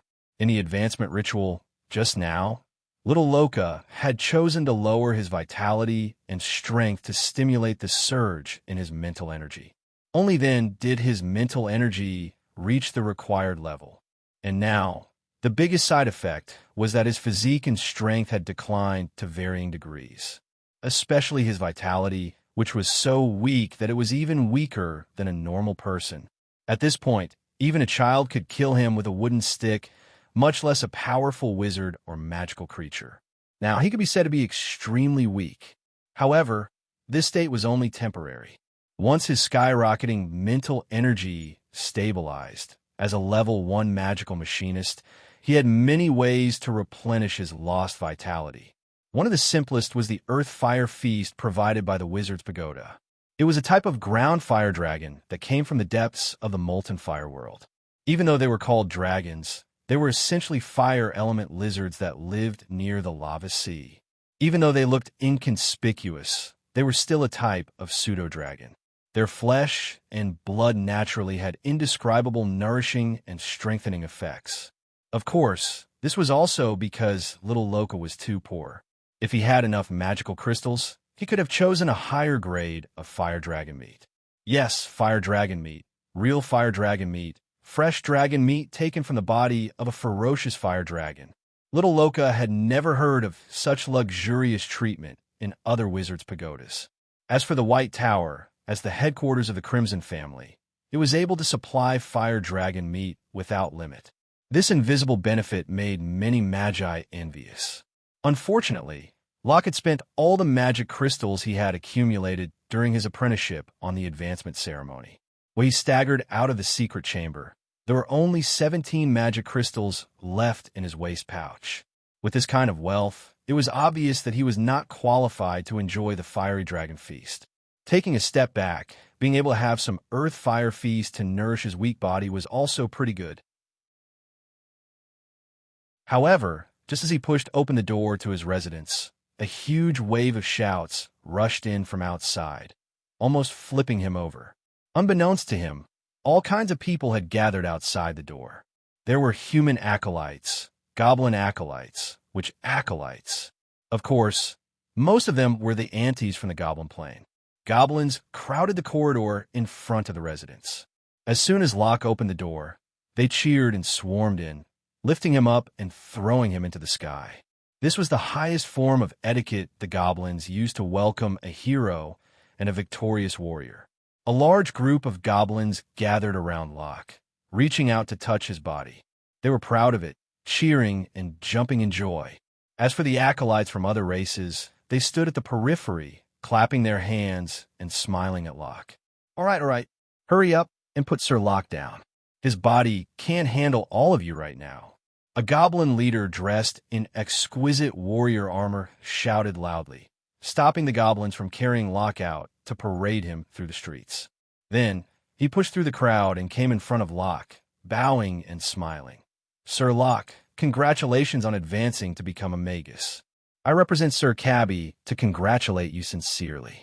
Also, he waved his hand, and a group of goblins dressed in chef attire ran up from behind him, each holding an exquisite plate in their hands. They opened the silver lids, revealing the fire dragon ribs that had been cooked to perfection. The rich aroma that assailed his nostrils immediately triggered Locke's appetite. His body, which was in desperate need of energy, let out a frenzied voice from his limbs. I want to eat, I want to eat, I want to eat. If not for the last bit of restraint he had as a magus that allowed him to maintain his rationality, Locke would have probably pounced on the ribs and gobbled them up. After becoming a magus, his spiritual dignity was naturally incomparable to when he was an acolyte. Hearing the greetings of Sir Locke, Locke felt for the first time the majesty and honor of a magus status. Under the crowd's cheers and adulation, Locke's mentality quickly matured, and a trace of the restraint and pride that a magus should have appeared on his face. A formless spiritual pressure slowly dispersed, and the goblins around Locke instinctively retracted their smiles, retreating in all directions. Only the goblin warrior remained in place, his expression unchanged. You're here on behalf of Sir Cabby? Locke asked hesitantly. In the hearts of all the goblins, Cabby's name held an important position. He was like a superstar in the goblin plane. Every goblin's idol was either the invincible Sir Tygol or the intelligent Sir Cabby. One of them was a scholar, while the other was a warrior, representing the goblin race. In the human-dominated Magus world, they fought for a rare opportunity for the goblins to grow and develop. If not for their pioneering development, the goblin race might not have been able to escape the fate of being enslaved and squeezed dry. If not for their bravery, the tens of thousands of goblins wouldn't have been able to step out of the plane and openly walk in the Magus world as legitimate merchants and acolytes. Such a great achievement was enough to put Tygol and Cabby's names on par with all the goblin predecessors of the past. In fact, they might even surpass them. Thus, when he suddenly heard this extremely familiar name, Locke felt his heart surge with excitement. "Yes, Sir Locke," the goblin warrior said respectfully. "Sir Cabby heard that the goblin race's first official Magus is about to be born and specially sent me here to congratulate you. These are your congratulatory gifts." Apart from this, what else did Sir Cabby say? Sir Cabby also said that if you are willing to join the Goblin Trade Union, all of your material expenses will be covered by the union. Apart from this, the trade union is willing to sponsor you with 500 magic crystals every month. In addition, you will have priority in purchasing the resources and materials passed through the trade union. The goblin warrior was also very eloquent. He promised countless preferential and convenient conditions in one go, which made Locke's heart palpitate with excitement. However, just as he was about to agree, Locke's gaze swept across the human and witch apprentices at the periphery. Their gazes flickered, filled with eagerness, as if they were eager to talk to him. The explosive increase in his spiritual force gave Locke an even smarter and sharper mind, as well as a more meticulous way of thinking. This made him retract the words at the tip of his tongue, instead replying with a polite smile. He patted his stomach and said softly, "I'm hungry. Sir Locke is about to eat. Unrelated people, leave first." As the goblin warrior shouted, the acolytes and goblins who came to congratulate Locke could only reluctantly leave the residence. As for the number one magician of the goblins, he finally had the chance to sit down and eat to his heart's content under the attentions of his servants. As for Locke's former close teammates, the anatomy refinery acolyte Enkiso and the plant acolyte Eichel could only blend in with the crowd, staring at the noble and arrogant little goblin in the distance, unable to approach him at all. Sir Locke was too busy now, so busy that he did not have the time to meet these two teammates. Moreover, so what if he met them? The gap between the status of a sorcerer and an acolyte between them was not something that could be filled up by the faint familial ties of the past. Sorcerers. This world belonged to sorcerers. White Tower. In a spacious and bright magic room on the 12th floor, Meryl was frowning as she read through the secret magic texts. Most of them were material applications submitted by the family sorcerers. The more documents she read, the more Meryl's frown deepened. Finally, she put down her magic pen and rubbed her forehead as she began to think silently. The old sly fox Venlier, who had been standing by her side to assist her in her work, raised his head and looked at her in confusion. The requests for ordinary materials have increased by 37% compared to last month. This is a huge expense. Meryl explained simply, her mind in turmoil. Venlier, who was dressed in an elegant noble's attire, shook his head and let out a bitter laugh. He comforted her. "Lady Meryl, you don't have to worry anymore. In another 3 months, the resource point in the Alovis region in the center of the continent will be able to operate smoothly. When that time comes, the family will no longer have to purchase ordinary materials from the outside, and we will be able to be self-sufficient. I know what you're saying, but that will still take 3 months. The family's current magical crystal reserves are already less than 1 million. This is something to worry about." Should we get the Lance Dimensions dragon hunters to move out again? No, we just killed 2 level 1 little dragons last month, and the commotion we caused has yet to die down. If we move out now, we'll easily be targeted by the dragons. Let's wait a little longer. Right? Is there any special situation in the Wizard Pagoda today? There really is, Lady Merrill. Oh, tell me about it. Among the batch of gnome apprentices that the family's leader forcefully migrated here, one of them has successfully advanced. He's currently celebrating in the lower levels. A gnome wizard? Even though it sounds a little awkward, it's still a supplement to the family strength. Go, tell that gnome to join the White Tower, and all of the family's level 1 knowledge will be open to him. Get those stinky merchants and lousy warriors to step aside. Yes. Vinlier smiled when he heard this. Benefits, power, women, magical crystals, and knowledge. If all these things were placed in front of that lucky fellow, which would it choose?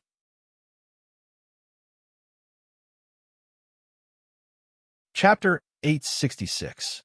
The 5th level of the Blazing Flame Monarch. Within the laboratory, Grimm put down his scalpel regretfully and began to clean up the lab table. The innate talent plunder experiment had been very successful. That beast had perfectly inherited some of the unicorn's innate abilities. However, how to transfer the exotic beast talent to a third party became a new problem. Things like bloodlines had always been particular about purity. Once a trace of impurities was mixed in, it would affect the probability of advancing in the future. Grimm only had innate elemental abilities, and his bloodline belonged to a pure human. Even after advancing 3 times, he had not given up on his human body. The so-called body of fire and body of the Fire Lord were ultimately just transformations among his innate elemental abilities. If he completely transformed into an elemental body, he would gain a certain amount of fire damage, but the gains would not make up for the losses when advancing in the future. As spellcasters, everyone knew that while elemental life forms had extremely long lifespans, the path of advancement was especially long and bumpy. If Grimm had chosen to become a flaming creature when advancing to Grade 2, he would not have reached Grade 3 so quickly. Perhaps this was what it meant to lose something for every gain. In terms of bloodlines, Grimm was like a blank piece of paper with plenty of room for him to develop as much as he wanted. However, he had to choose carefully so that this bloodline could fuse with his current fire innate ability and not clash or interfere with each other. But before that, Grimm needed to accumulate some basic experience with bloodline stripping and transplanting. These were the hardest things to deal with. After all, research and secret techniques related to bloodlines were usually the most confidential in any Magus family or organization. Although Grimm had stayed in the Cerubo family for a period of time, with his strength and status back then, he could not have come into contact with secrets of this level. Try to obtain it from the outside world was just wishful thinking. No family or organization would release the results of their research. As for those bloodline magi families, they would harshly crack down on magi who researched bloodline stripping and transplanting in private. If this secret technique were spread, it would place all bloodline magi in an extremely dangerous situation. Bloodlines were a mysterious power that could not be seen or touched. They existed in the flesh and soul of living beings and were extremely powerful yet mysterious. In the past, bloodline research had focused on the blood of the target creature. It was believed that as long as the impurities were removed, the concentration of high-energy substances in the blood could be purified, and the source of the bloodline creature's strength could be found. After a period of analysis and summarization by the AI, compared to meditating to increase the upper limit of his spiritual force and gather elemental particles, the fire dragon's ribs were an excellent way to replenish his energy. While absorbing pure fire elemental energy, the high-energy substances in the fire dragon's meat nourished Grimm's body. Powerful sorcery required a strong physique to support it. Why were dragons so large in size? It was to support the requirements of a powerful bloodline. Although that strange beast had stolen the unicorn's bloodline talent with its strange ability, It did not have a strong physique like the unicorn, nor did it have a body that was soaked in holy energy day and night. Therefore, it could not produce a large-scale purification halo like the unicorn. It was like installing a super engine on an old carriage. Not only would it not be able to exert its power, it would also cause the body of the bloodline's owner to collapse and break the sequence of life. Of course, if the strange beast was given a few years or even a few decades to adapt and adjust, it could also evolve into a body similar to the unicorn. After all, only such a body was most suitable for the bloodline talent to unleash its full power. As a human wizard, if Grimm was not willing to change his body shape as he increased in rank, the amount of magic he could soak in with only a 2-meter body was limited. How could he unleash more powerful magic? Therefore, he used the method of nourishing himself to subtly improve his physique and increase the threshold for his body to soak in magic energy. This was actually something that all wizards were secretly doing. Humans were, after all, short-lived creatures. Their bodies were not strong enough, and they did not have outstanding racial talents. The only good thing about them was that their various abilities were mediocre, and they did not have any fatal flaws. Therefore, if one wanted to become strong, they had to adjust and change themselves by hook or by crook. From then on, they would enter a one-way path of no return. This was a difficult problem that all magi had to face. Grimm set a daily limit of 5 kilograms of fire dragon ribs for himself. Of course, this was not a problem of Grimm not being able to afford it. It was a perfect number that the AI chip had calculated meticulously. With his current physique, 10 kilograms of fire dragon ribs would take him a day to digest and absorb.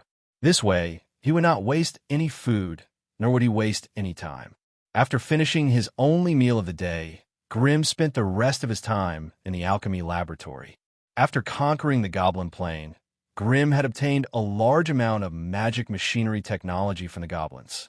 After the AI chip's analysis, he found that this technology could be combined with the magic machinery that he had mastered.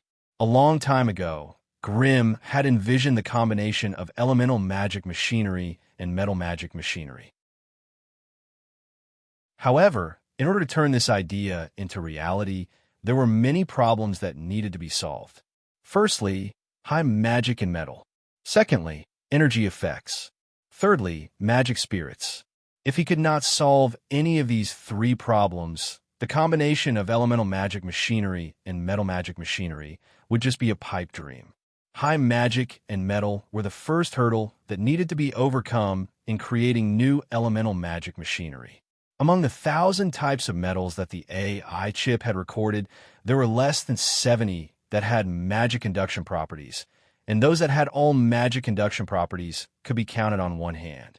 The elemental magic machinery that Grimm had created covered almost 60% of the elemental spectrum. If he did not have a suitable magic metal to conduct magic energy, the elemental magic machinery would not be able to display its power. That was why Grimm had been sifting through suitable magical metals these days, working hard to concoct a high magical metal that could meet his requirements. Grimm's basic requirement for high magic and metal was to have full magic induction properties and be able to mix them in large quantities. As for physical defense and magic resistance, these things could be solved through other methods. Energy effects were one of the basic requirements for elemental magic machinery to display great power in battle. Magi had their own consciousness and could memorize and cast spell models. So how would this new elemental magic machinery fight? Could it be used as a cannon like a magic archer, using energy ray guns or magic fire guns? However, doing so would undoubtedly erase the natural strength of the elemental magic machinery. It would be better to just strengthen magic archers. Magic spirits were the only way to solve the problem of the intelligent elemental magic machinery. However, Grimm would have to learn some soul spells. He would have to at least be at the level of a necromancer.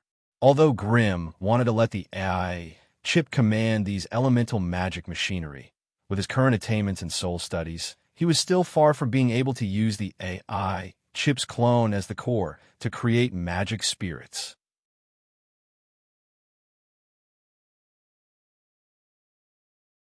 Chapter 867. Dean City. This was a public city directly managed by the Witch Council. It was also an important gateway to the Northern Lands. As the Goblin Business Union that intended to expand their business channels in the Northern Lands, this was undoubtedly one of the places they focused on. Floor returned with a goblin caravan. Although the entire Northern Lands were considered safe, the goblins were under the protection of the Crimson family. No matter what, they were still subordinates of the Destiny Witches. Hence, they would be challenged by the chilly Winter Witches during the war. Hence, it was safer for the goblins to follow the goblin caravans that were equipped with magical weapons. With the magic badge of the Crimson family, Floor successfully entered Dean City. At the corner of the street, Floor waved goodbye to the goblin caravan's father talk. They crossed 3 streets in one go before arriving at the shop opened by the Goblin Business Union. The main businesses of these shops were slave trading, cargo transportation, mining, and logging. They also secretly poached and sold firearms. However, materials such as magical ray guns, magical cannons, and metal magic weapons were forbidden from being sold by the Northern Witches. Hence, in order to avoid angering the rulers, the goblin merchants could only sell some goblin firearms, alchemy guns, and other ordinary weapons. Currently, the great goblin leader Cabby was in contact with the witches of Dean City in an attempt to obtain the rights to sell extraordinary items. However, the progress was not smooth. It seemed that the witches intended to wait until the outcome of the witch war was out before making a decision. This undoubtedly drove Cabby crazy. However, what made him even crazier was that the envoy he sent, Floor, brought back a piece of bad news. The goblin Loka, who had just advanced to become a magic machinist, had chosen to join the White Tower and become a contracted wizard there. This was undoubtedly a huge blow to Cabby. After hearing Floor's report, Cabby immediately paced around the house in frustration, loudly cursing the insensible goblin traitor. As a goblin, he did not help the goblins expand their business, but instead ran to the wizard pagoda of the humans to eat and wait for death. He was truly the scum of the goblins. However, no matter how much he cursed, he could not change the cruel reality. The current gnome trade union was too little attractive to magi with strength. Up until now, the Goblin Trade Union had already set up contact points in more than 30 cities on the Sorcerer Continent. They had set up shops in more than 100 cities and had 127 goblin caravans of various sizes. Roughly estimating, the armed forces under Cabby already reached over 10,000, and the number of metal magic machines also reached 600. However, the total number of sorcerers and apprentices it had was no more than 30. 90% of them were sorcerers' apprentices, and only 2 were real sorcerers. Moreover, both of them were initial grade 1 wandering sorcerers. The Goblin Trade Union was a subsidiary of the Crimson family and could request protection from official magi from the Crimson family when they were in danger. However, this power did not belong to them, and distant water could not quench the present thirst. Most of the time, the gnome engineers sent to the depths of the dark forest to investigate the ore veins could only rely on cumbersome magical equipment to protect them. This was undoubtedly a huge loss to the elites of the Gnome Commerce Alliance. However, no matter how cruel and dangerous the situation was, the gnome Cabby did not give up on expanding his influence and his connections. He traveled around the world, making contact with the local authorities, bribing and seducing them to their liking, hoping to obtain the rights to sell certain goods or special goods. What Cabby could bring out were war slaves with the characteristics of other races. Although most of the Fane Elves had fallen into the hands of the Magi of the family, Cabby still managed to obtain some defective goods through his own channels. Using them as stepping stones, Cabby successfully took down 5 Northern Witch cities. However, in the most important city of his business, Dean City, Cabby met with a Waterloo. That damned rank 3 Witch of Death. After accepting 3 rank 2 Draconians, 2 male Fane Elves, and 100-strong Ogre slaves, still did not agree to the gnome's request. Later on, Cabby used other channels to find out that this rank 3 Witch of Death was actually on good terms with the austere witches. It was no wonder that she had been dragging on the trade rights of the Gnome Commerce Alliance. If not for the fact that the Gnome Commerce Alliance still had the golden signboard of the Witches of Destiny, the city lord would have already sent troops to capture them. Now, Cabby was fuming, and Floor brought back another piece of bad news. It was no wonder that Cabby cursed and was unable to restrain his anger. In fact, the current Gnome Commerce Alliance was not a single entity, but an alliance of 4 or 5 gnome organizations. Among them, there was the Blackwater conglomerate that specialized in slave trading, the Venture Capital Corporation that specialized in mining and logging, and a Musin merchant group that liked to trade in firearms. The reason why Cabby was able to win over these large gnome corporations and merchant groups was because of his good personal relations with the various magi of the Crimson family. However, once he made an obvious mistake in a major business operation, the corporations and merchant group leaders that were eyeing him covetously would all be eager to replace him. This was actually what worried Cabby the most and what gave him the biggest headache. He was so anxious to personally control a powerful Magus force that he wanted to intimidate these ambitious people who were ready to make trouble. It was a pity that his first step had failed. The Blazing Flame Monarch. Alchemy Laboratory. Amidst a series of sizzling welding arcs, a basic outline of the exoskeleton combat support system made entirely of metal gradually formed. From the outside, it looked like a giant metal armor. Due to the use of magic iron alloy, the armor flickered with a dark blue radiance.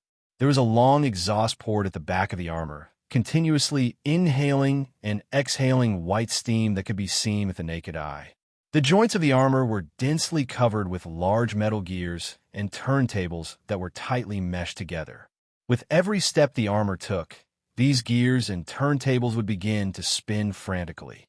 There were force field generators placed all over the body that could open up an independent force field shield and could also be integrated together to form a full-scale defensive force field. There were weapons installed on the surface of the armor, such as energy ray guns that could fire extremely quickly, as well as magic cannons that had a large area of effect. Within the hollow walls of the armor was a mysterious three-dimensional spell formation. A sparkling and translucent elemental puppet crystal core was embedded in the spell formation's node. In the past, a magic battery was the only source of power for an all-metal magic machine like this. In the absence of a small-scale magic furnace, this type of magic machine would need to be replaced every half an hour of battle. This might not be a big problem in a low-intensity battle, but in a high-intensity battle, it would become the biggest obstacle to the use of magic machinery. Now, Grimm was trying to combine an elemental magic machine and a metal magic machine. This would allow the elemental magic machine to have a full metal shell to protect its fragile core, and it would also allow the metal magic machine to have an elemental heart that would never stop beating. After a few initial tests, the theoretical idea was completely feasible. However, the high-grade elemental magic machine that Grimm had personally created was made of the best materials and resources, so the cost of a single one was staggering. If he wanted to mass-produce it, he would need to further improve and optimize the high magic alloy, energy effect, and wizard spirit technology. Grimm personally controlled the scorching ray to weld the last core component of the elemental magic machine and forcefully shut the metal cabin door below its chest. He took a few steps back, and after confirming with the AI chip that there were no issues, he gave the command to activate the elemental magic machine. Beep. Elemental magic machine activation command issued. Checking system. Defensive force field is normal. Elemental furnace has begun operation. Testing is good. Output is normal. Magic energy transmission system is supplying energy to all functional components. Feedback is good. Mobile mech auxiliary system is online. Signal is good. Beginning functional testing. As the complex and meticulous magic system began to operate, the 2-meter-tall elemental magic machine slowly moved its body and stood up from the floor. There seemed to be a huge fireball stuffed under its thick chest, spewing out scarlet flames and scorching heat waves. Extremely pure fire energy flowed out of the magic puppet essence crystal, layer by layer lighting up the entire body of the elemental magic machine. The magic iron alloy that had been glowing with a dark blue light became scalding hot under the powerful fire energy. It looked like a giant flaming man that had been fished out of a sea of lava. Crack, crack. The elemental magic machine advanced with heavy steps under the control of the AI chip. As it advanced, it raised the two magic ray guns in its hands and fired rapidly. Streaks of scarlet rays traversed close to 100 meters, hitting the stone walls of the wizard's pagoda with crackling sounds. They left a finger-thick 10-centimeter hole. It had to be known that the walls of the wizard's pagoda were protected by magical energy. Ordinary attacks would not be able to damage the walls unless they penetrated the magical barrier. The magic ray gun of this elemental magic machine could create a 10-centimeter hole in the walls of the alchemy laboratory. In the outside world, it would be enough to penetrate all the armors of a human army. The AI chip calculated that with a magic puppet essence crystal, the power of this high-intensity magic ray gun could reach 260 degrees. In a group of magi, this was equivalent to a powerful attack from a Grade 2 magus. After testing the magic ray gun, Grimm instructed the elemental magic machine to test the magic cannon on its back. The elemental magic machine knelt down, and the magic cannon slid onto its shoulder and locked in place. After 3 flicks of its fingers, a dazzling red fireball shot out from inside, and a wall of the laboratory was charred black from the explosion. 420 degrees. Seeing the AI chip's feedback, Grimm finally revealed a smile. You're tuning in to the Warrior Lore YouTube channel. Don't forget to subscribe and join us on this journey to catch the most captivating stories.